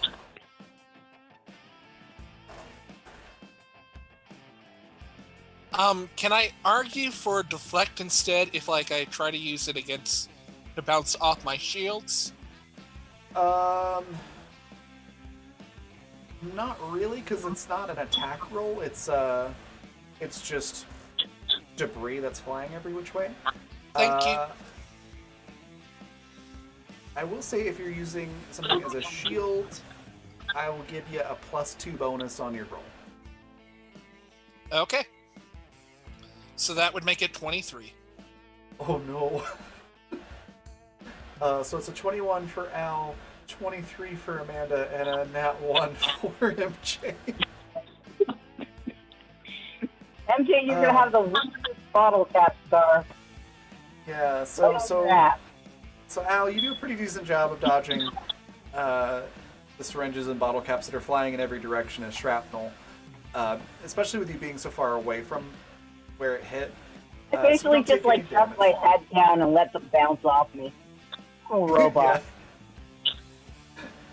Amanda, with a 23, you're able to pull out your giant yo-yo and use it as a shield, and most of it just bounces right off of that, and you're able to step out of the way of the rest. MJ, unfortunately, you just take the full brunt of it, and you got bottle caps mostly just flying at you, and you're going to get hit by several of them. So I think that's going to be... Oh, hey! I rolled poorly too. So you only take 1 damage. However, I think you've got like a bottle cap like just wedged into your forehead at the moment. Didn't break any bones or anything like that, but it's stuck to your forehead. But you only take 1 damage, amazingly. Wait, I'm gonna do this if I can. Perfect. I just gotta get the stick.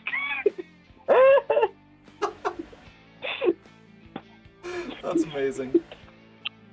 And with that, now it is MJ's turn.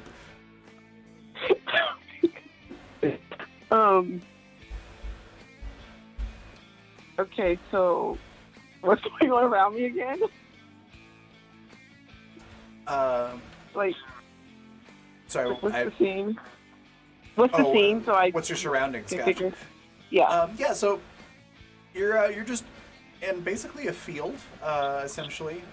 There's the cave-in that just happened about 50 feet away from you, and there's fires there. There are a bunch of dire dogs running after Al, who's off on the rocks as you're facing the cave to the right. And they look kind of weird. They're like jittery and shaking and looking bad. And then that's about it. Amanda and Secret Journal Ted are off to the right as well. Yeah, I think that's about all you're able to really see. Okay. Can I take my multi-tool, and is there like a rock where I can like use the multi-tool to help me throw it at one of the dogs? Sure. You can use that as like Okay. a sling sort of thing. Have you roll just a ranged attack. Okay. I don't think I put this in properly, but I'm gonna just hope I don't get a 1 again. To roll it manually, it's just 1d20 plus any training points that you have in ranged, plus your cleverness score. Okay, so that's +3 +1.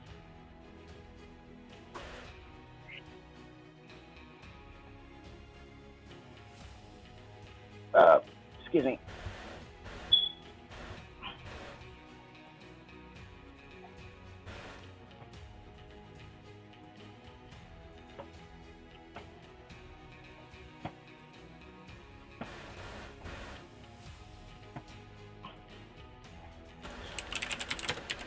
That's a good number, right? Yeah, awesome. Yeah, you get a nat 20 on the attack roll, and you hit one of the dogs. I'm not even going to worry about rolling for them to get out of the way. With a nat 20 in this system, it makes your whatever you rolled +10, so it's a 34. So yeah, go ahead and roll damage. We'll call that 1d8 plus your cleverness.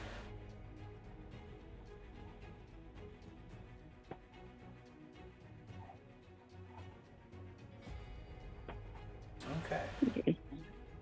So 4 plus, you said your cleverness was 3? That's 7 damage. Yeah. You hit one of them. It takes a little bit of damage, and stops running after Al and is looking around for what hit it. Well, it wasn't me. Was there anything else you wanted to do on your turn? You can do a stamina point to try for a bonus action, or you can still move. You haven't moved yet. I can see where the car is. Not The the one that flying blew up. car.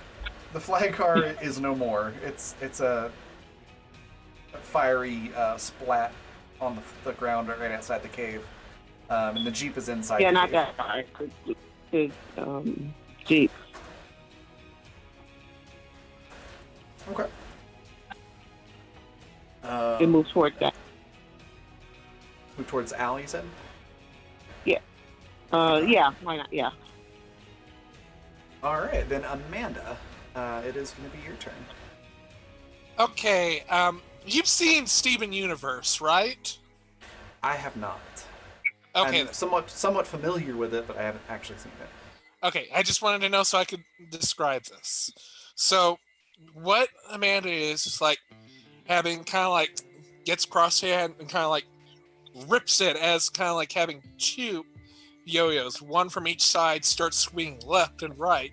It starts spinning up to that. There's almost like a spin of a giant yo-yo as they're moving, and Okay. it's going to be as they're moving, like almost like Sonic, of just this giant spin in towards the cave, which I'm guessing would be to pull this off would be also a yo-yo, a stamina point, and a magical roll to pull this all off while moving towards there. Correct?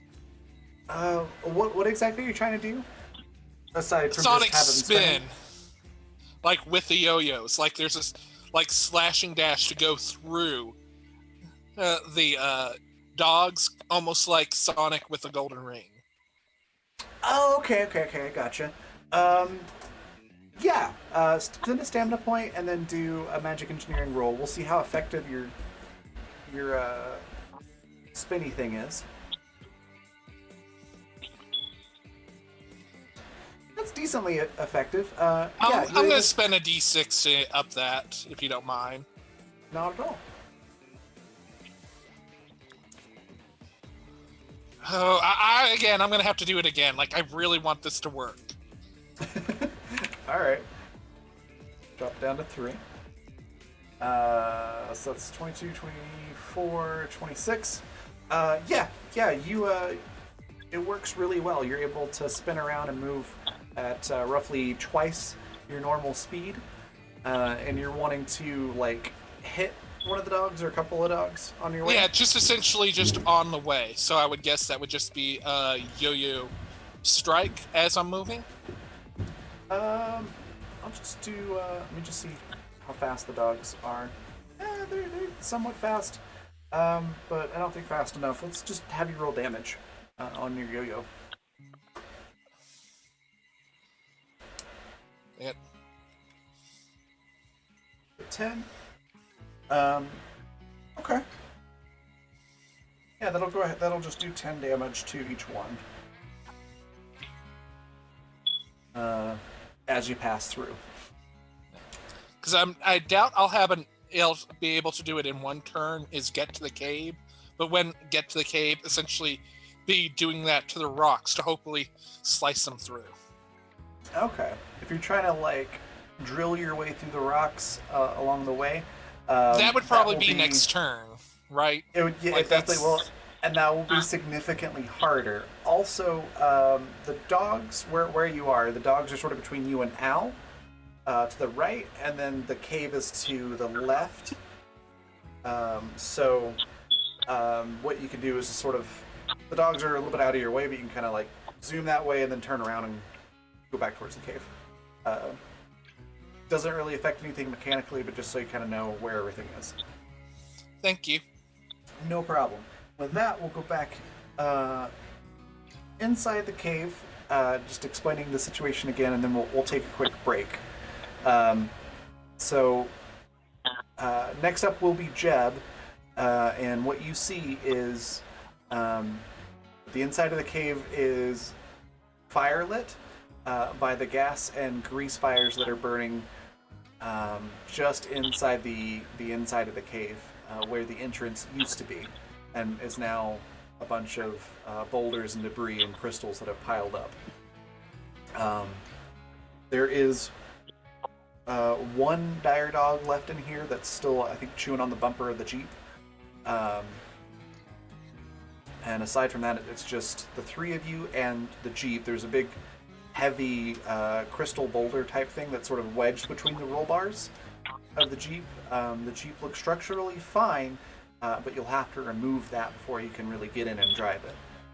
And that's pretty much the situation where you're at right now, and you definitely can tell that you are on a finite supply of oxygen, as this fire is decently big. And there's no exit to the cave, aside from the one that just caved in. And I think that we're going to take a 10-minute break, let everybody stretch your legs, grab a drink, whatever you need to do, and then we'll be back in about 10 minutes, and we'll find out what everybody inside the cave does. Be right back.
Hey, and we're back.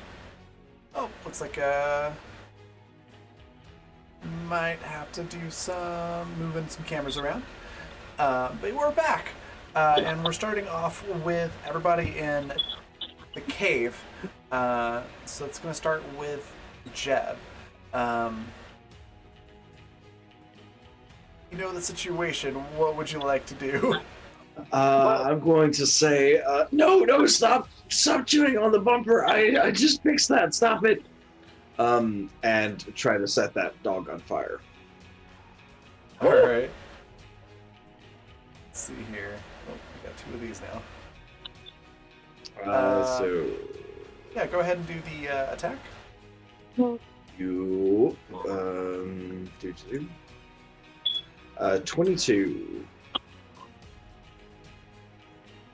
Okay.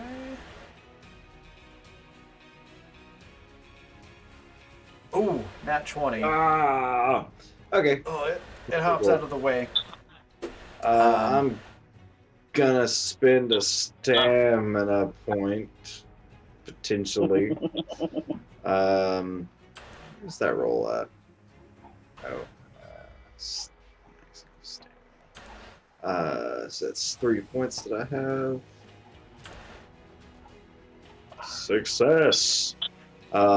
Great, and I'm going to try it again. All right. Nope. Oh well. Solid effort. No luck. Yeah, There we that's go. my turn. All right. Well, you never know. It might roll that one. Nope. All right. Next is gonna be Al. So you're outside. The dogs Ow. are. 5 of the dogs are still running towards you. One is looking around for something that just hit it with a rock. I am going to squeak the squeaker toy up for them to see while pulling the whistle out so it's no longer making noise. I'm going to yeet the squeaky toy as far away from the cave as I can. Okay. Let's do. Let's just do a might roll. See how far you can chuck this thing. Okay. Thank goodness I leveled up might. Nice. Buddy. Yeah, you give it a real good throw. and it hits the ground and squeaks, and gets the dog's attention. And we'll find out what they do on their turn. Anything else that you'd like to do? Yeah, put a clamp on this hose real quick. Yeah. Don't have to keep pinching it. No, you can just put the hose back where it's supposed to go. Okay, perfect. Yeah, and then I'm heading towards where I saw people jumping out of the flying car. Okay. Like, kind of side-idling around the rock so I can get... The dogs can go for the squeaky toy uninterrupted. Okay. Yeah, you see MJ with a bottle cap stuck in her forehead, and Amanda standing there with Secret Journal Ted and the yo-yos. I thought like Amanda just like Sonic Slash to the cage. Oh right. So you're still you see Amanda with the yo-yos going around like Sonic Alex towards the would cave. look to MJ and be like, so whose idea was it to turn the car into a bomb? I have no idea. It just happened. I think Ted did it. That explains the blues. Yeah. It's a shame. Everybody's trapped in the cave, aren't they? Y'all should have like told me we were going out. I just had to wander over and get killed by Ted that everybody left. They didn't call you? Nobody came and got me. I was just wandering around. I'm going to have to really talk to them. We should have a meeting about it. Yeah. We should probably get them out of the cave first. How are we going to do that? We pick up rocks and move them? Me with my hands? Yes. No, Ted's hand. No, the dire dog's hand. Whose hands do you think you're going to use? How many do we have left? How many Teds? Oh, the Ted that's over there with Yo-Yo Girl. Okay. Get them to move the rock. Like You get to 2 help Teds too. left. Oh, I don't have the arms. Well, this is a good way to get the arm. Oh my god. Compulsive Liar is a fun challenge. Alright, I think that's about all the conversation you're going to have time for in that turn. And then it'll go back over to Wesley. So you're inside the cave. This is the situation. There's still a dire dog chewing on the back bumper of the car. After having dodged Jebediah's blowtorch. And then, the rest of the situation's still the same. What would you like to do? So it's of the 6 original dogs, are there like 5 left? There are 3 outside that are, or I'm sorry, there's 5 outside. There are, there's 1 chewing on the back bumper, there's 1 still running around in a circle on fire, and then the Teds collectively took care of the rest of them inside the cave. Okay. And there's 1 Ted still alive in the cave with you. But so there's not like 4 dogs just trying to eat that one Ted? No. Okay. And do I see all of this fire and smoke in the cave now? Oh yeah, it's very noticeable. It's the All right. only source of light that's in the cave currently. Okay. I think I'm kind of like phasing in and out, like almost like a mirror image, kind of staticky thing from sucking up all of this energy. And I'm like, all right, everybody, load up as much of this awesome rock as you can into the truck, and then I will bamf us through that goddamn wall. just pack it up with as much rock as you can. And I'm just shotgun shooting any of the dogs that are left. Okay. Do you look directly at Jeb and or Lulame as you're saying these things? Well, actually, Lulame's kind of underneath the rock in the Jeep, so you can't see Lulame, but you can see Jeb. But she's doing the task I suggested, getting that rock with the Jeep. It's true. I don't know that I'm looking anyone in the eyes directly. I think I'm like screaming and just like looking everywhere. Okay. Important question that will become evident later. Okay. Yeah, there's basically one dire dog left to shoot. Yeah. Okay.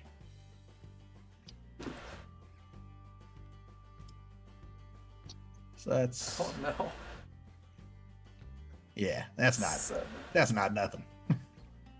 This dire dog is determined to eat your back bumper, and it just hops out of the way as soon as you cock the shotgun, and it avoids the shotgun blast. Takes a piece of the bumper with it. You not the damn van stamina point. Damn it. Can't do anything. Just get the rocks. Get more rocks. I need more rocks to succeed. Alright. Next is gonna be Lulame. You hear Wesley yelling and screaming, and you're stuck in this Jeep. So Lulame is pinned down, sort of. She can't get out of the Jeep, but she realizes that fire is a problem. So the floor of the cave, is it just like straight up rock, or is it sand? Is it gravel? Is it like what does the floor of the cave look like? It's a combination of little bits of crystal, like large gravel, and dirt. Okay, so here's like, roll with me here. This may be stupid. What she is thinking about doing, because she doesn't understand the bit about the rocks, and she's like, well, there's a giant rock in the Jeep, so like check that off of my to-do list. Like, I did my job. Like, whatever has happened is gonna happen. But what she's thinking about doing is, of course, like Tim Rackett, y'all, when he bought this damn Jeep, he bought all of the like pretty stuff, but like really, like it's like, the old like Hummers that came back in the early 2000s before we realized that like fossil fuels might actually be a finite resource. It's a lot like that, where it was like a lot of style and not a lot of substance. So it's got like this really nice like backup camera. So Lulame is thinking about if she can get the Jeep going with her expert mechanical engineering and like stir up some dirt by kind of peeling out, it might help put out that fire and buy them some more time. Okay. That is impressive. Yeah, I was gonna see if you would buy that there was somehow magically a pallet of salt in the back of the Jeep, but I felt like that might be going a little too far. It's a good idea, but yeah, I think given the climate of where you are, unlikely. But yeah, you could try to stir up some dirt and rocks onto the grease and gas fire. Okay. You can get to the you can get to the gas pedal and all of that. The steering wheel might be kind of hard to turn with the big rock in the way, but you could probably do it okay. It might just be a little bit difficult. Okay. Would I be able to maybe do something mechanically with the wiring to make it so that I can direct that with a little bit more ease? That would be harder than just trying to turn the steering wheel.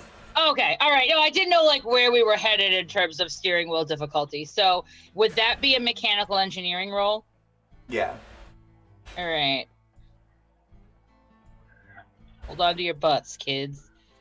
So 23. Okay,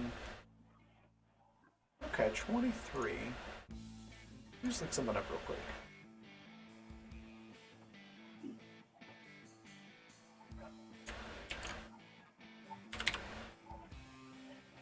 Uh,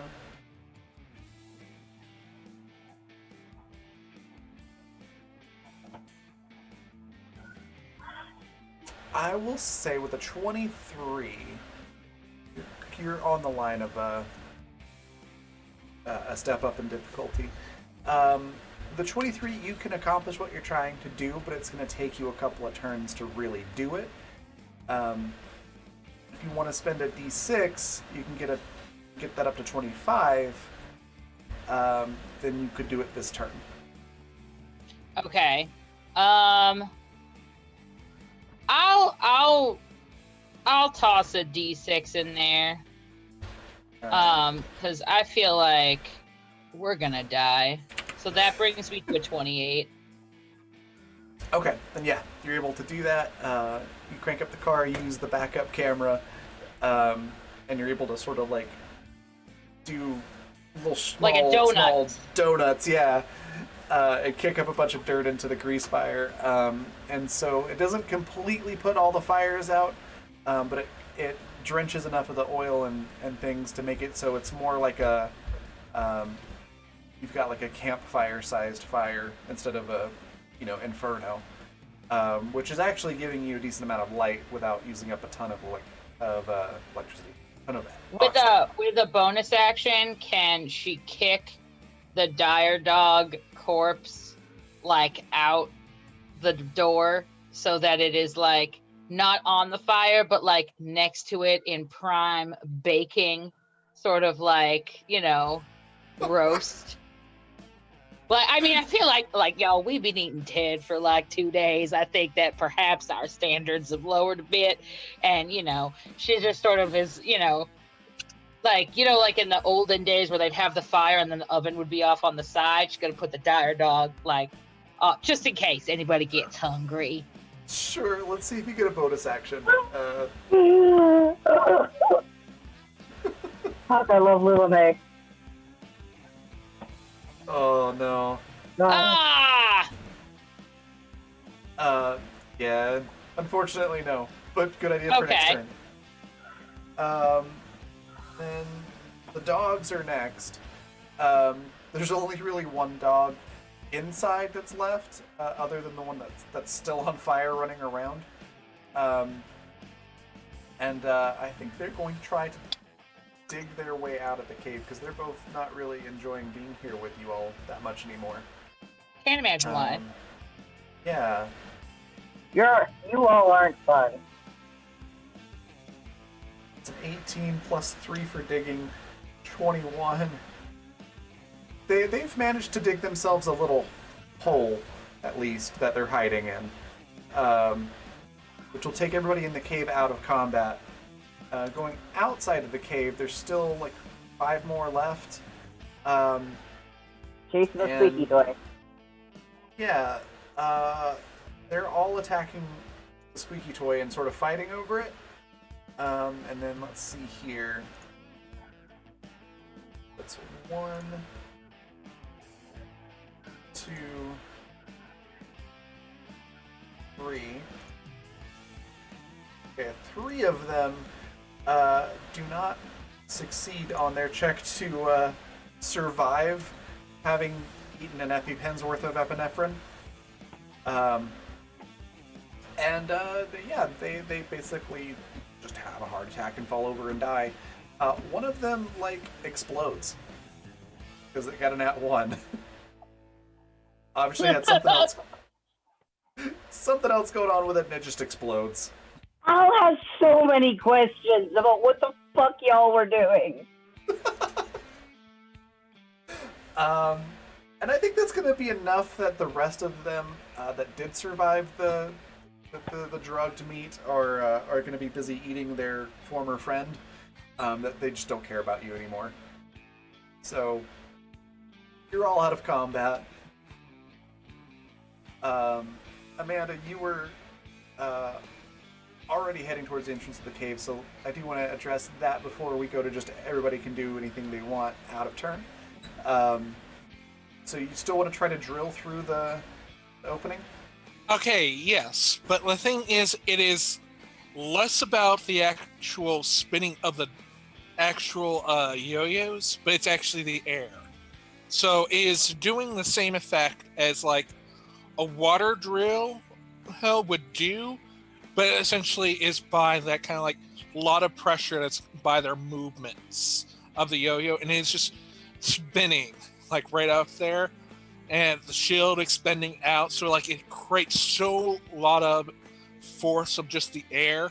It might be similar to the motions you might see from bloodbending from Avatar, just like these very weird and strikes that keep coming in, and the air that's kind of like flowing around them as they are making strikes are just like waves of water trying to have a hold of this pressure. The pressure is what would be cutting through the stone. Okay. So you're looking at around a 35 to 40 magic engineering check to pull that off. Should be a 40, but I will be nice and take it down to a 35 because you're still level 5.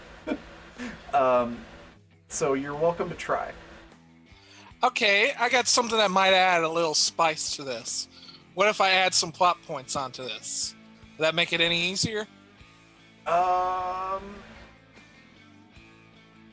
Potentially. Okay. What is your idea to make it easier? The idea is essentially it is very much of using the combination of the strikes and gravity. So it's like, and I'm thinking that it's very much of that combination of the fact that gravity is much the strongest force on the Earth, combined in with pressure to make this work. Like again, and I'm good if this is like you want like 3 or 4 plot points worth to make this easier. Yeah, that would take 3 plot points. Done. Probably. Alright. Perfect. Alright. Awesome use of guild coins there. So yeah, what I'm gonna say is normally this would be a 40. But thanks to plot points, it turns out that there are pieces of the air car thing, wreckage in certain spots throughout the debris that work as levers to help you leverage some of the heavier bits out of the way. So that'll lower the DC from a 40 down to a 25.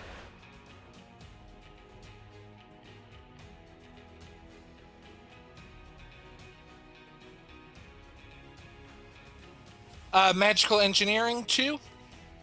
Correct. So close. I'll spend a D6. All right.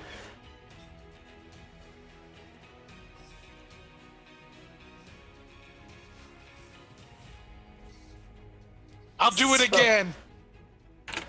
All right. With 3 plot points and 2d6, yeah, you succeed.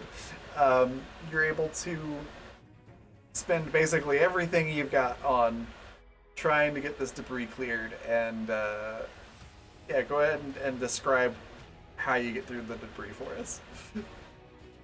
It is very much like you can see, like both MJ and Al visually see kind of like almost like the air kind of like separating, almost like waves as it's going, with each strike of just like the yo-yo and the motion of their body, like striking around, very much as a fish would strike against the water. Very much indicative of the church, of the order of the Pisces, of very much focusing that in. The energy of the self into the body to break these rocks down, to separate them so the rocks part. Okay.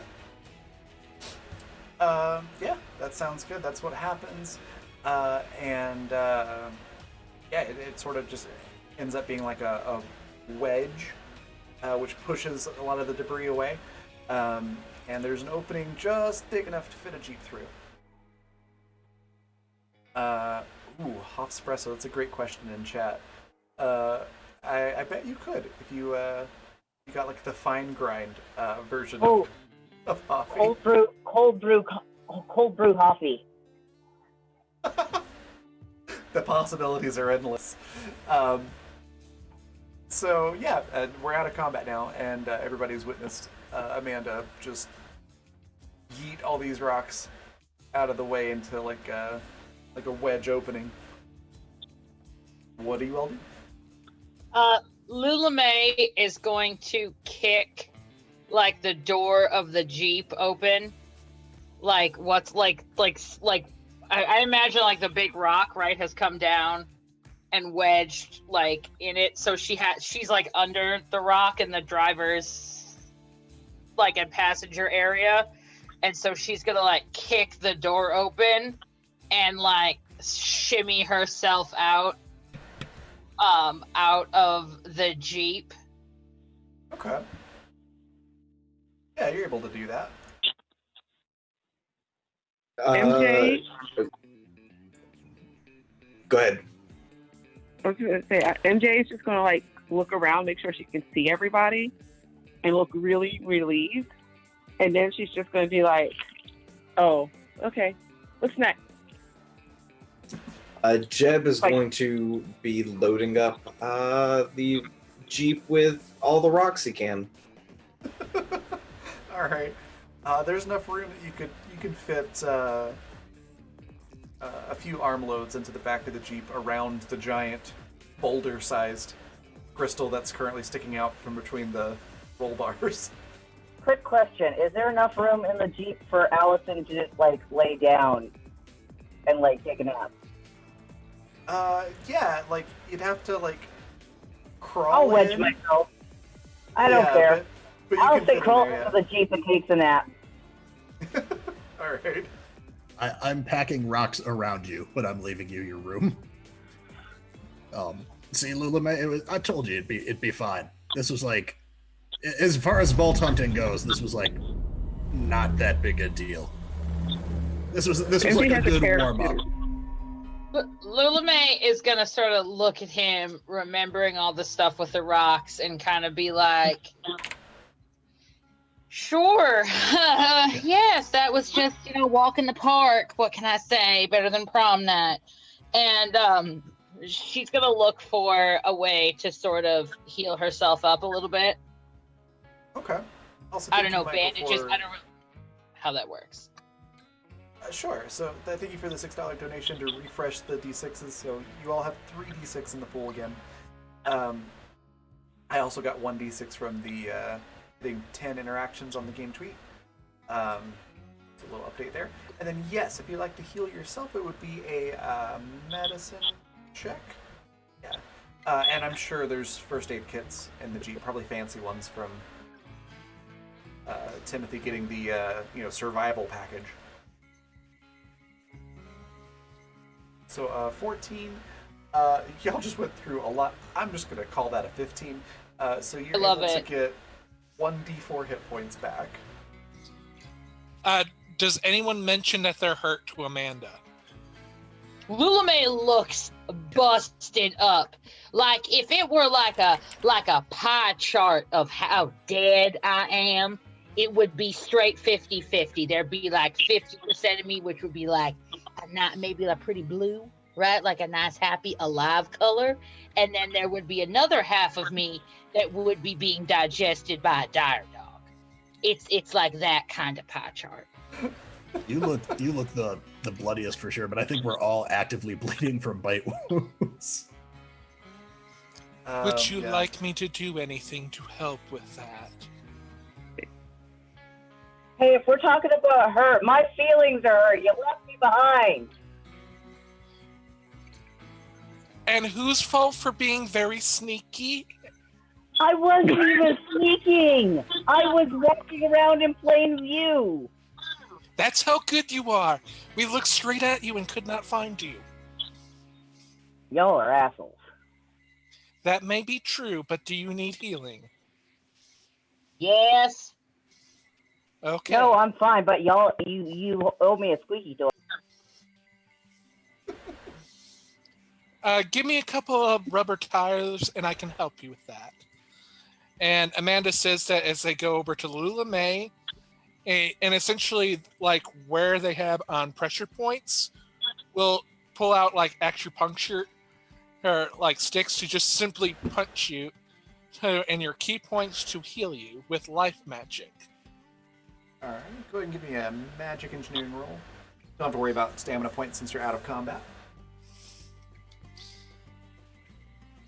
So a 23, so that's let's see. Just look that up. It's been a hot second since I've done life magic. Okay. That. Okay. So Should 23, be so it's, 15, 20, correct me if I'm so wrong it's two until steps, so it's I got it. It's D6, 1d6 plus your stamina score, hit points back to Lulame. Lulame gets 11 hit points back. Oh, delightful. Anyone else before we go deeper into these caves?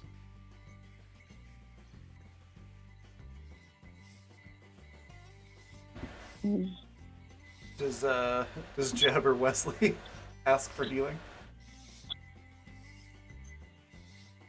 No, if Wesley doesn't ask for healing, Jeb isn't. Yeah, Wesley is essentially just, now that we've got the big rocks in the van, he's trying to essentially whatever that like metaphor is where you put your big rocks into the jar first. He's now trying to shove as many little rocks into the car as possible. So like he wouldn't turn down healing, but his mind is elsewhere. Okay.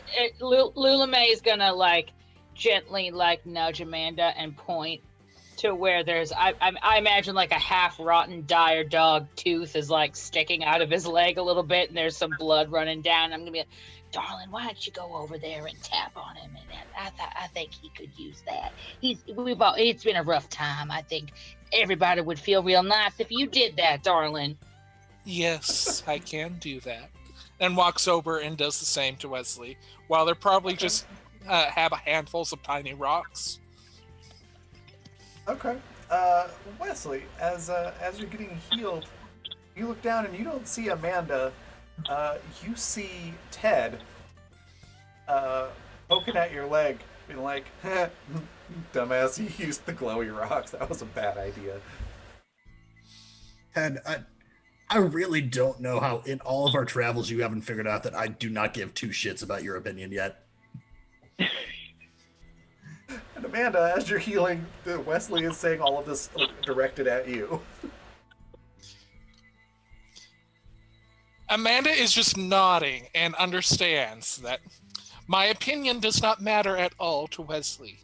I did say Ted out loud. That's true. But interpret that how you will.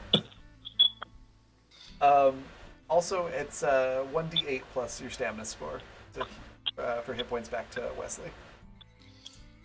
That is 9 back to Wesley. That is exactly as many as I needed. Thank you. Nice.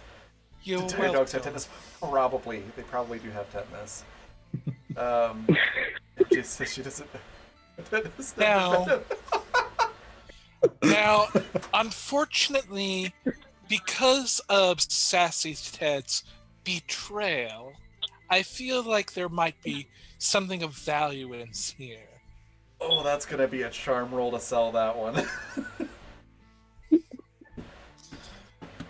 Like, again, like, she is just giving her opinion of what she thinks. Like, does anyone disagree or agree? She's just asking for kind of like opinion. 'Cause she's Sassy asking, Ted "Are we very going to clearly go?" did not betray everyone. Sassy Ted had no idea what was going on. But again, MJ looks really guilty. MJ convinced because of the sound, like, because I believe I failed on that. Correct? Because MJ lied, say that it was their fault instead, and they actually believe that. Oh, did you roll on that? I just assumed it was just like something that got said in the heat of the moment. Oh, and didn't pay okay. much attention to it. But yeah, Okay. if you failed on that, that's what you believe. Then yeah, never mind. You don't have to roll anything. I misunderstood the exchange back on the car. Yeah, if that's the case, then yeah, you're just like, I guess it was Sassy Ted, and that's what you believe. So MJ's the one that's gonna have to roll to corroborate that story. Okay. Now, again, this is what's leading me to think we should go deeper. I am opening up to the group. What do your plans are? Shall we continue forward deeper, or return with what spoils Wesley has? One question. What do I roll again? Charm. Is Okay. there a particular reason he's obsessed with these rocks? These rocks are great. They pump up your magic real good. Also, they were the. Oh, they're useless. I mean, if you can't do magic, then I guess. But they're still valuable. And also, whatever. I don't know if you want to call it like an essence, but like. It's very much like the dragon that I saw at the other vault. There's like a connection there. So it's. So they're This direct place. rocks. I don't think this place is a vault, but I think maybe that I don't know if that's why it's on Danco's list of places. Is this just the rock? Oh, so Sassy Ted didn't want us getting any of the rocks. I misunderstood. Oh, Sassy How much Ted. are they worth? So with a 20, MJ is very convincing that it was, with Amanda backing up, that it was Sassy Ted that pressed the blue button, not MJ. Wait, You're all Is welcome there a- to roll a discipline check to see if you believe that or not, but MJ sounds very convincing. Lula May is going to sort of like nod, kind of distractedly, and she's going to reach out and like touch the big glowy rock and see if anything happens. do it. And then what were you going to say, Pat? No, it can wait. Okay.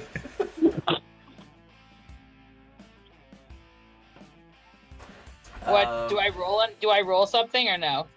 Oh, yes, sorry. Magic engineering.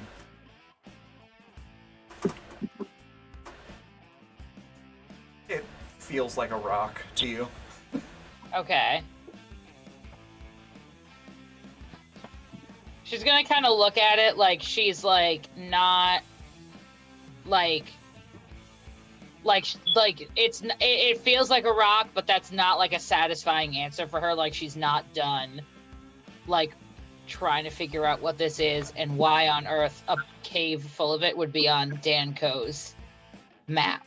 Because like a vault is a public thing that is like very like sexy, right? Like, ooh, we found a vault. Look how cool we are.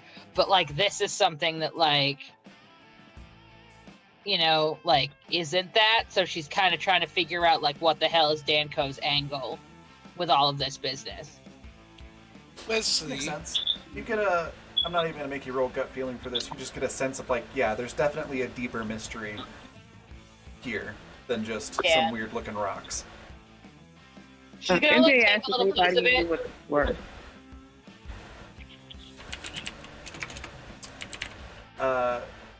Sorry, MJ. Oh, you were Sorry. saying something? No, I said she was just asking if anyone knew what it was worth. The rock.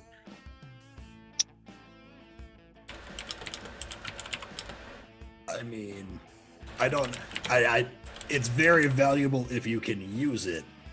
I don't know that I feel like if we tried to sell it, people would either not know what to do with it, or the people that would know what to do with it are probably people that would use it to then kill us.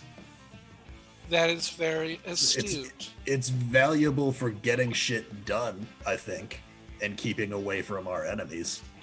Like, is there did you say there was a Ted coup? Do we have to take out some Teds? Well, it was, as far as I was known, it was Sassy Ted, and Sassy Ted foolishly pressed the blue button, even though I had clearly stated, do not press the blue button. So, Wesley, as about halfway through what Amanda's saying, she turns into Ted, who looks at you and goes, "Yeah, they probably found out that you were just gonna murder them, like you murdered me, and so they decided to get you back first." Ted, you actively tried to eat me, so go fuck yourself. We're never gonna get to the point where I feel bad about your death because you tried to eat me. That's the cornerstone of our relationship, and I wish you would just stop trying. I have not eaten you before. Did I do some weird things while I was sleep deprived? No, there's a ghost that keeps like taking up your space, and I apologize. Oh. Mr. Wesley, has the ghost of Ted returned? Unfortunately, The original Ted? The founding Ted? Has he returned? This is a sign of great potence and good fortune. I apologize, Ted, for being in your space. Let me move out of the way for you.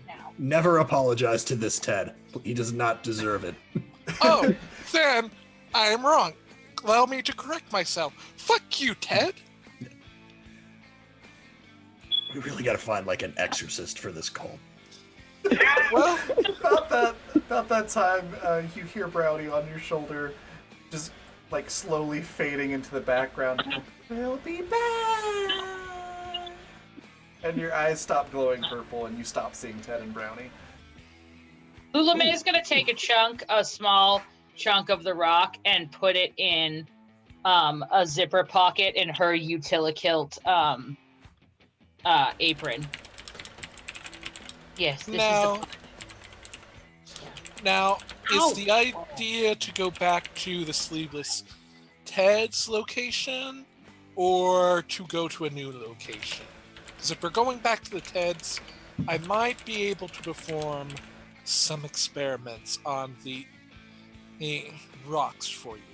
I don't know what they'll do, but I do know that it will be fun to experiment with. Okay. So real quick, Yeah. I don't think everybody's seen this because Al's in the car, but just for the audience purpose, Al has been trying to hit two of these crystals together, and it does make a tiny little purple spark, but it only lasts for like a split second. So what is the plan of operation? We going to a new vote? We going to your way? Is there anything? Does it look like there's anything, like any path deeper into this cave? If somebody or everybody that wants to do a sight check to look around, now that the Jeep's been backed out and you've cleared some of the debris out of the way.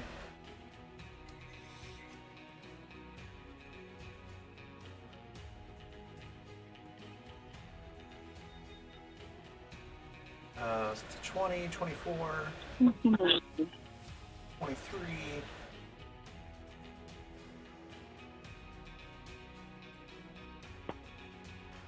Okay. Sorry, mine is going super slow right now. No worries.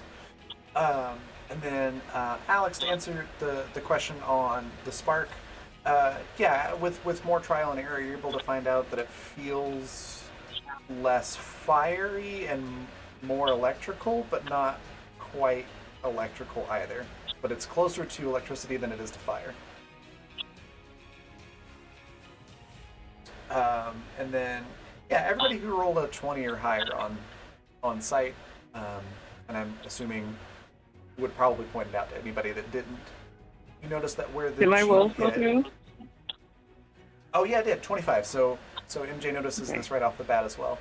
Where the Jeep had crashed, since the cave-in had knocked a bunch of the crystals out of the way, and the Jeep had also hit the wall. You notice that a lot of those crystals had grown over what looks like a doorway, and now they're not there. You can see it. So Wesley, and just Wesley actually, you notice that it looks similar to some architecture and symbols that you saw in the first vault. But it definitely looks a little bit different from like the entrance to the other one. You immediately get the sense that this might not actually be a vault, but whoever built it also built the vaults. Same group of people. But it could be a vault, but you're not 100% sure. So I guess you're a little confused on it, but you don't immediately get the impression that, yes, this is it, we found it. It's a hallway. What was that? I was gonna. I communicate all that with that same level of confusion and jitteriness. Yeah, perfect. Perfect. Yeah, it's a hallway that goes back into deeper into the cave, but it doesn't look like there's any lights inside. So you'll probably need some sort of illumination with you. Don't we have a flashlight in the car? In the Jeep? Yeah. Yeah, because I'm guessing the whole reason why Amanda doesn't notice this is she's probably directing some Teds to drive the rocks back so that way they can come back with an empty. Wait. Before they're gone, MJ's going to grab one because she thinks it's valuable. Yeah, I'm grabbing like a handful. You just said that the Teds were compromised, and we're trusting the Teds with our prize? Well, again, I said a Ted. Sassy Ted. Yeah, but one Ted will one bad Ted will something, and well, it's your cult. You would know best. If it was the order of the Pisces, I would know. So whatever you think. It seemed like Secret Journal Ted here is very honest and trustworthy Ted, who not only was with us, helped with distracting the danger dogs, or dire dogs, I forget which. Are there more of those? Was that it? There's usually more. And who set them here? Are they here? Elle sticks her head out of the Jeep and is like, yeah, and why the fuck did they explode? What the fuck did you do to them? Huh? Like 5 of them exploded out there. Oh, that It was just sometimes happens. The Teds or the dogs? The dogs. I don't care about the Teds. Oh, that makes more sense. It's probably because they ate the rocks. I think I'm circling over to it's Secret Journal Ted that's still alive. Yeah, there's Secret Journal Ted and one other one. Just generic staring Ted. him in the eyes. Is this a coup? Are the Teds trying to is this some sort of Ted rebellion? He's like, well, I don't Too know close. I don't know what was up. Like, I was just standing there grilling Ted burgers, and then next thing I know, like, that one, the yo-yo one, is grabbing me and just jumping off the thing, and Sassy Ted looked really confused and shouted something about vests for life, and then there was blues music that started playing. That's pretty much all I know. I mean, if there was a revolution, y'all would have read about it in my journal that you all read, that you weren't supposed to. Hey, it's the whole reason you're Secret Journal Ted is that we trust you. You know the truest secrets of all of us, and you only journal the truth. Wait, who's this asshole and why does he know secrets about all of us? Because he's a spy. Secret Journal Ted just looks at all you all like, wait. Lula May turns around and she goes up and she sort of is like standing between Journal Ted and Wes. and she's gonna be like, "Look, he's called," and she goes like turns her, so she's got her hands between the two of them, and she's like looking back at Al, being like, "It's called Secret Journal Ted because his journal of his secrets was supposed to remain a secret."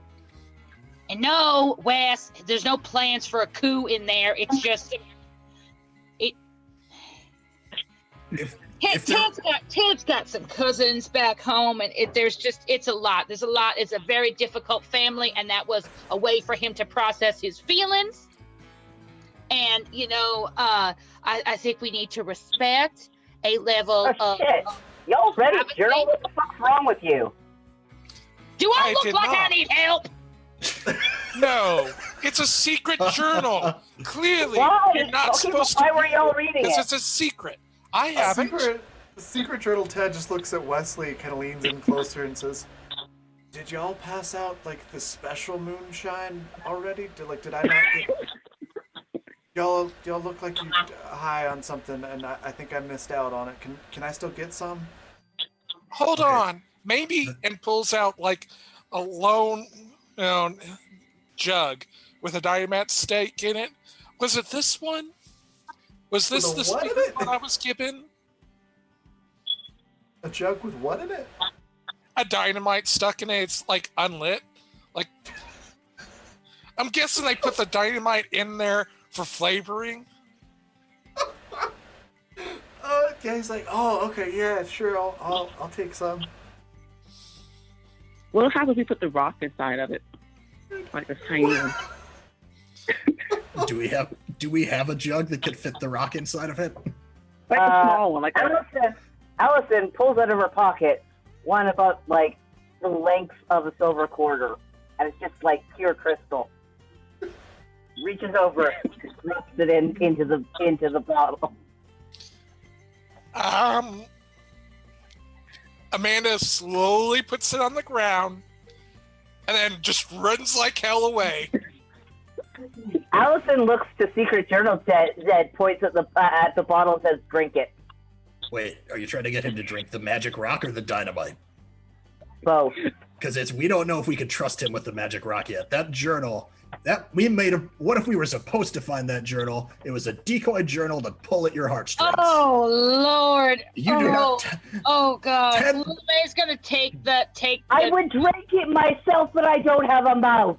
Lula May's gonna pick up the jug. She's gonna take the stick of dynamite out. She's gonna take the rock out. She's gonna hand the rock to Wesley, and she's gonna be like, "You over here," and she's gonna march off, and then give him a big like. Can I gut feeling this, Ted, before I walk over? Sure. Also, is Lulame still holding the jug? Lula May has like the jug. She gave him back the rock. She took the dynamite out, and she has the jug in her hand. Hey, that was my rock. I had Well- more. You want one? Okay. Yeah, sure. Okay. Secret she'll journal, hand- Ted. Is it safe to come back? 20. The secret journal Ted's fine. You're lucky she vouched for you. And I'll go over to Lula. So like, in like a typical like, it's like when you have like that. I mean, not obviously Lula May and Wesley are not married, but it's like when you have that like I told you we were not going to talk to my mother this way. Like it's like one of those like holiday conversations. Yeah. She's gonna be like, "Listen, I don't know what kind of hallucinogenic rock that you have been imbibing, but if you could possibly hold it within your heart to like keep it together long enough to not get all of us killed, that would be great." Oh, I don't know what you're talking about. It's a hallucinogenic only part of it. And if anything, that rock is helping us not get killed. Yeah, It is. well, Of all the substances I have abused, this is the most useful. oh, In the background. good. I'll tell you something that just really fills my heart with joy. I cannot believe possibly whatever could have led me to believe that perhaps this would not be just the perfect path to joy and happiness for all of us. It's true, Mr. Wesley's substance abuse is prolific. Now we're yelling in front of the kid. Okay, let's Amanda? not start arguing. MJ's like handing out little pieces of the rocks to everyone who takes them. Yeah, I Amanda's was probably thinking like leaning his over pulse to MJ one and be like, while hey, whispering. watch this. She takes 2 rocks and strikes them together. So she's gonna like watch over this, and she's gonna be like, "Look, we just have to keep it together long enough to get back to the church and launch ourselves as a way to take down Danko. All right, that's all we got to do. We'll be in the clear." Pause right there for a sec. So MJ, as you're passing out those rocks, secret journal Ted takes one and starts sucking on it like a jawbreaker. And Amanda at this moment is just whispering in their ear, "I trust you. You are the most trustful of all Teds." Cool. Al is striking the 2 rocks together, saying, "Look at this," and you're all able to see a small purple spark as she hits the 2 crystals together. And then going back to Wesley and Lula May to finish that conversation. But all of that was happening while you were talking. Listen, if killing or destroying that company is what you want to do, keeping this shit out of their hands is the way to do it. Because if I can weaponize this just by like doing what I did, I'm sure they've got something better to do with it. And it's if they, I don't know, it's something about this place feels like the other vault. It's not, I don't know if it is, but it's got like an energy or an aura. And I don't know if it's in the rocks. I don't know if that's how they're tracking these places. I don't know. I just feel like we should find as much shit with it and take it with us. Which I know is not a long-term plan, but it's the best I got.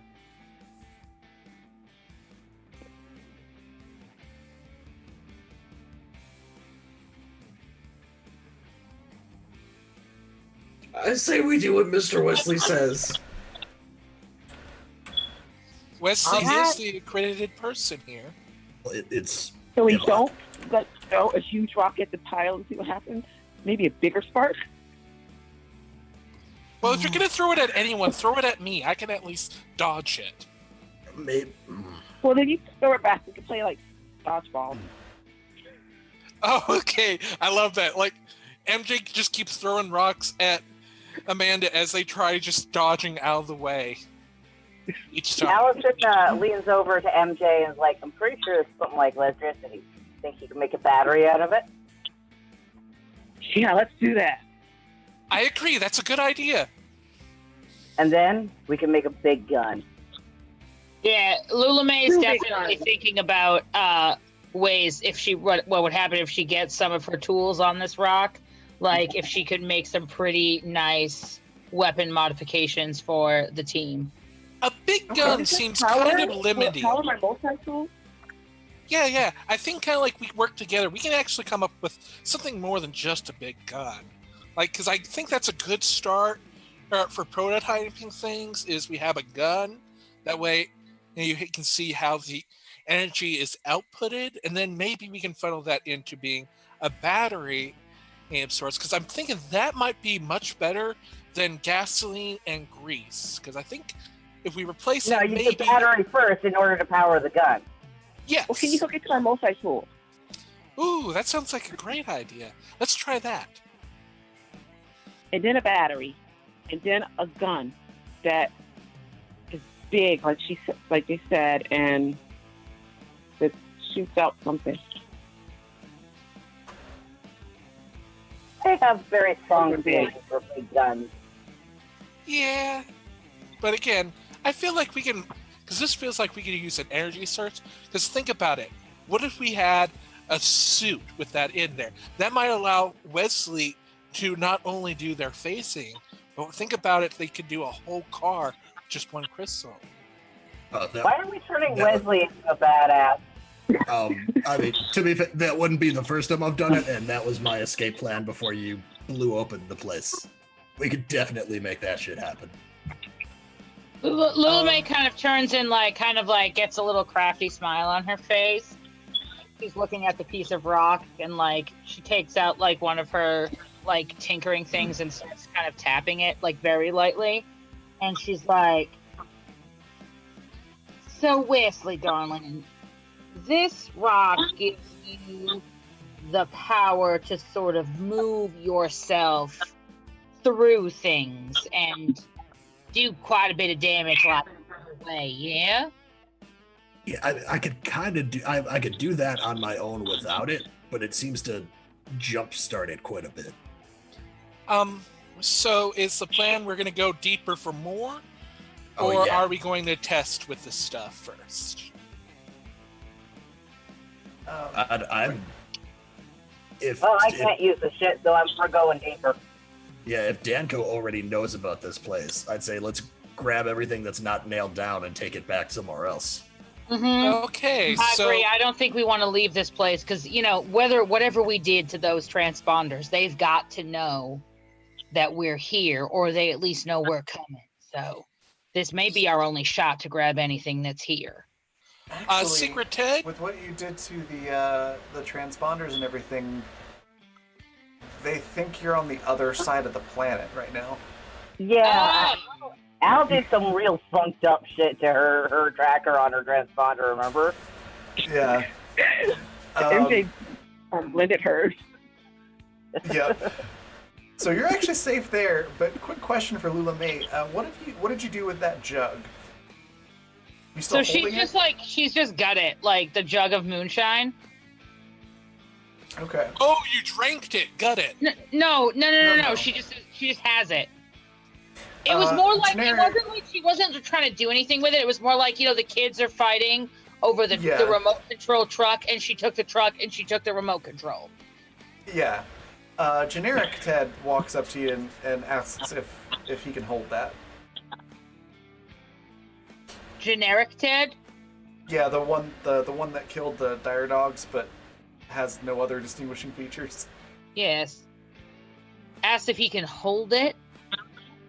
Yeah, just like, can I see that? Can I do a gut feeling check? Sure. It's average, Ted. The most average. That is a of natural the 20. Ted. You're pretty sure he's gonna drink it. Yeah. So, Easy way to find out what it does. yeah, there's no, but it's just the jug now, right? It's got like some of the Merc moonshine in it, plus probably some dynamite, residue and whatever came off that rock. Okay.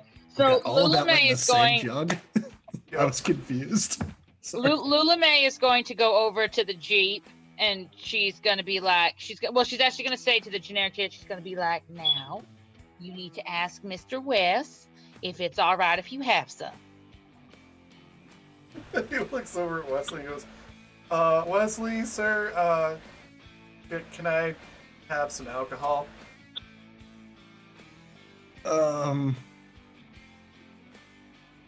Yeah, you know what? I think this is a pivotal moment in the history of our church, and so yeah, this seems like a good religious sacrament to celebrate this. I will drink first, and we will pass the jug around. Lula May nods and has that look on her face like she's just accepted that she's about to die. And so she hands up and she says, to the eternal bareness of our shoulders, and hands West the jug. Wesley, since I do not partake in your order, do you mind if I try to focus on that door instead while Yes. Absolutely, you are an observer. We'll just place you in active recruitment, with a little asterisk star for why you're not participating. If anyone, asks. we have a spiritual disagreement, but I am more than willing to help you. And then just goes to the door and tries to mess with that. So Wesley, you drink some of this first? Yeah, because I remember that at the vault that we were at, you had to get some of that weird purpley shit on you to get into it. So maybe I need some more of that in me to open this door. And also, I don't need an excuse because there's purple shit in this. It's true. Okay. You take a swig. It tastes like purple. Like, the color purple is what it tastes like. Generic Ted Takes the I joke from will- you. I'm assuming you pass it. For the purposes of trying to, I guess, finagle hierarchy in our organization, before generic Ted gets it, I do try to pass it to Jeb as a bit of like status for him to elevate him above the generic Teds. Oh, wow, Mr. Wesley, really? Wow, I'm so honored. Of course. And I will drink deeply. Okay. You sure? Yep. Okay. Love that question. And then yeah, generic Ted will take it next and take a drink. And we're gonna wrap up our session here with generic Ted holding his stomach, going, "I feel kind of funny." And Wesley, your tattoos start to glow, and that's where we're gonna end the session. Ah. Oh no. So we'll find out next week what happens. Lulamay's This- holding the jug with a cup going, Yeah, I'd avoid as many rituals as you, I've as never you can been so feasibly thankful do. to not have a mouth. Right? Oh goodness. So we'll find out next week what MJ's happens. trying to get her thing off her head while she's waiting. Yeah, it's just like wedged. "Oh, I want it to become like a source of her power." If you don't she'll mind, she'll be forever known in the Church of the Sleeveless Way as Bottle Cap MJ. Yes. if you don't mind, like I just like find it funny, like the entire time that's going on, Amanda is with a magnifying glass inspecting the door, trying to figure out a way to open it up. Yeah, that works. All right, well, we're gonna do outros and then go on a raid. And oh my goodness, this is the amount of chaos that I've come to expect from this series. It's fantastic. So we're gonna go reverse order, starting with Michael. What was your favorite part of the session? Where can we find you? And anything else you'd like to share? Hello, I'm Michael Wayne. You give me a clip, I'll give you a GIF. You can find me next tomorrow on Bardic Knox Digimon show, where I play kind of like a reflavored version of Billy Bliss with Aberrantmon, my OC Digimon. Favorite moment actually would have to been the whole kind of like things went wrong. Like even though like I had to play the upset role of when the blue button pressed, like that's actually probably my favorite button, because that actually came off with just a small line that IC historian said. That's it. Blue button did not exist before you said that, and I was just like, "Oh crap! This is what I had star mode prepared for." Okay, I guess I gotta up my game for star mode. But no. That was fun. Yeah. The other bit is just very much like the Teds. Like it is very interesting. Like you think something that's easy for you to just say, "Oh, that's generic Ted." Like that's actually becoming like I really care about secret journal Ted, and I love the fact that Amanda has incorrectly misunderstood what secret journal meant. I've got secrets about all of us. It's got Al all paranoid. Oh, it's gonna be great. Yeah. Well, fantastic. Next, we'll hop on down to IC Historian. What was your favorite part? Where can we find you? And anything else you'd like to share? Oh, wow. I mean, I know it's corny and cheesy to say, but my favorite part is that this is a part of my Tuesday. You know, coming in, being able to hang out with everyone. I think that we're in like the strong character development phase, which is nice. I think that we found a really good balance on how to move the plot forward while maintaining like integrity of character interaction. And that to me is like a very rich, like it's a rich experience. In terms of where you can find me here on Tuesdays. You could find me on October 10th. I think it's 9th for me on the East Coast on Polished Cryptids channel for a Call of Cthulhu one shot.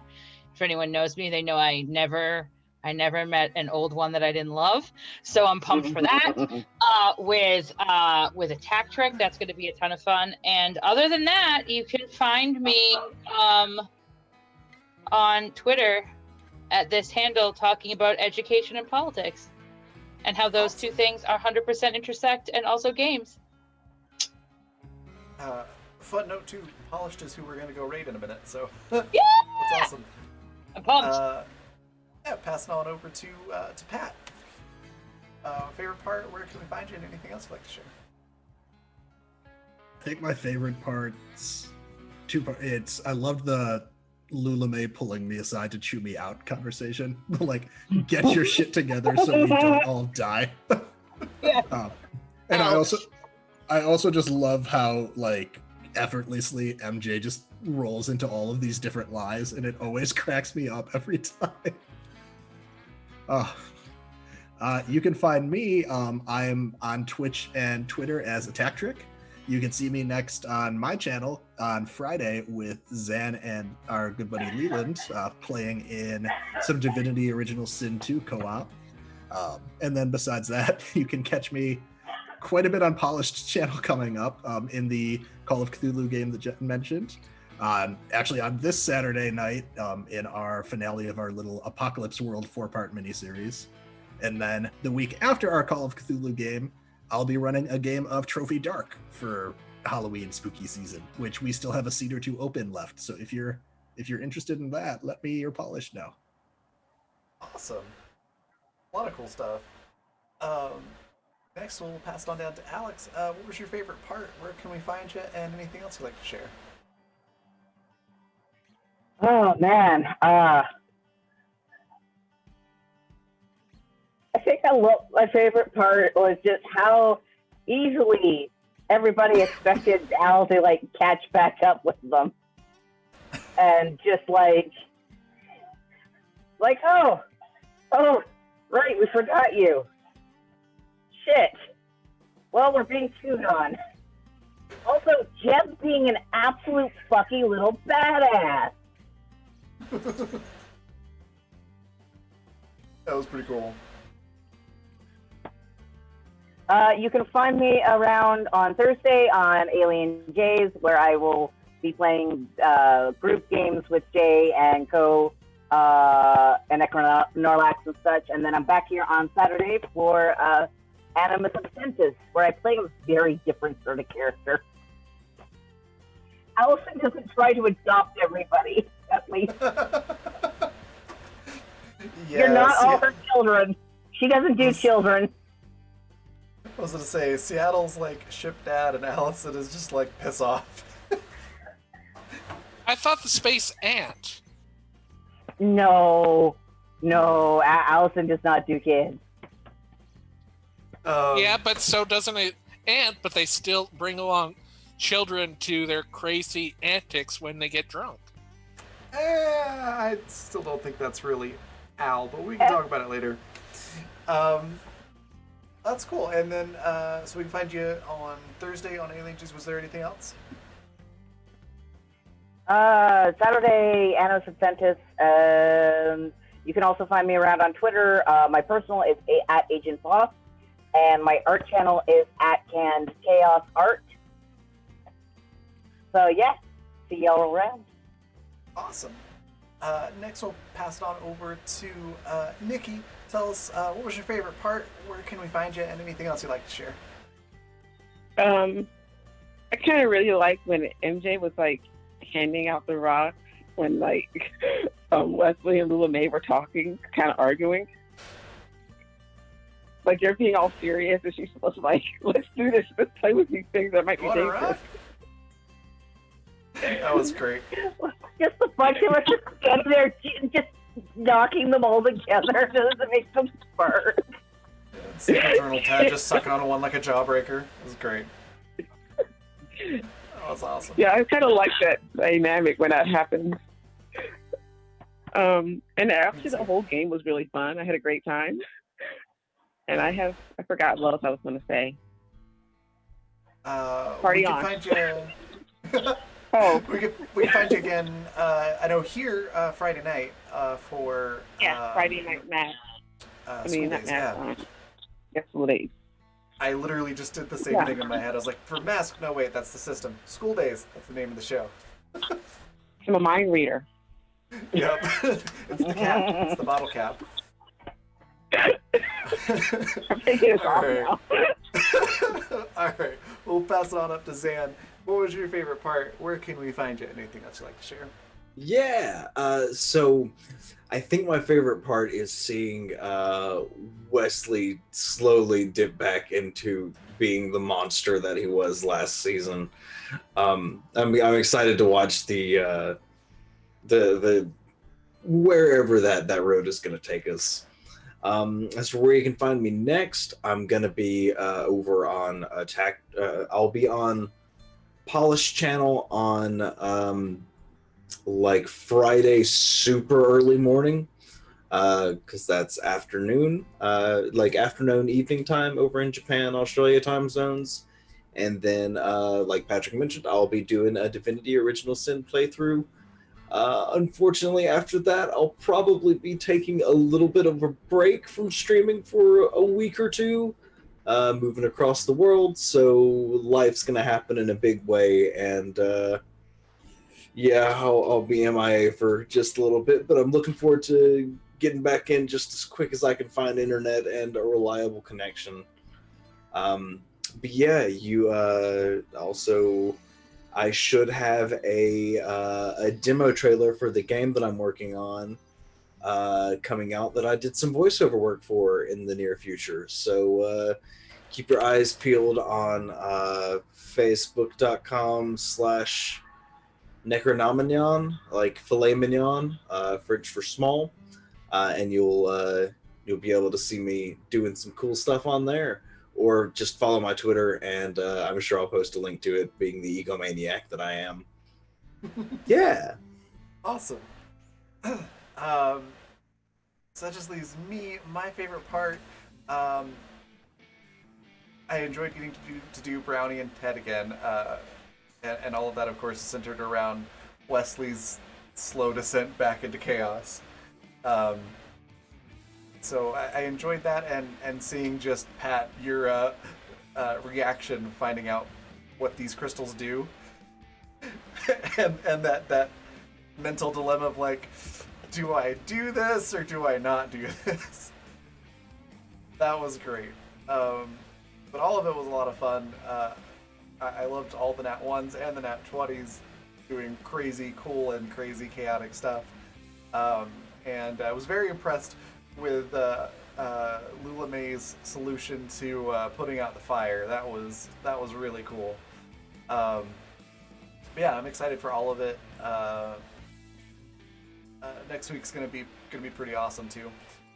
Probably a little less combat. This one was pretty combat heavy, but lots of danger and maybe some explosions. We'll see. Where you can find me next will be tomorrow. I'll be back here at 7 p.m. Mountain Daylight Time, 9 p.m. Eastern, playing Niklas Sebastian Adama in Exodus: The Sunken City. Sort of a Bioshock-inspired game, where things are starting to get pretty interesting there.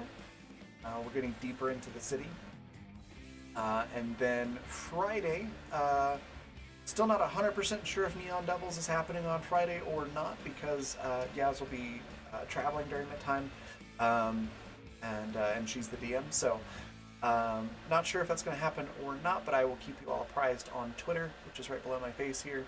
And then, yeah, I'll be producing School Days Friday night, and of course Animus on Saturday as usual. That's all the stuff upcoming for me. Other cool news, definitely check out Patreon. There's cool new art on there quite a bit more often now, as well as cool soundtracks like the soundtrack for this show that you can download. Currently you can get this one, Animus, and Water from last season. All the soundtracks for those are available for download, which means you can listen to them pretty much anywhere. And then I mentioned previously the Etsy store as well. I don't have the link handy, but it's on my Twitter if you want to check it out. The Hoffy product that everybody's been mentioning this show, I made an ad for that. which is available on a magnet and a t-shirt. If you want it on something else, you can just let me know too, and I can set that up for you. But it's fun.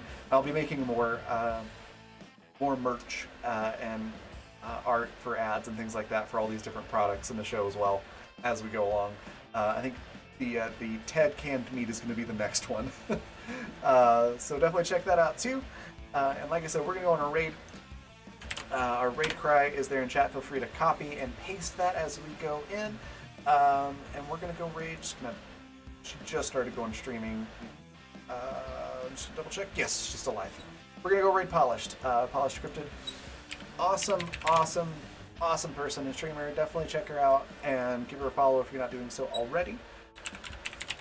I'm just typing out the name here. Yeah. And with that, I will see you all tomorrow. Bye, everybody.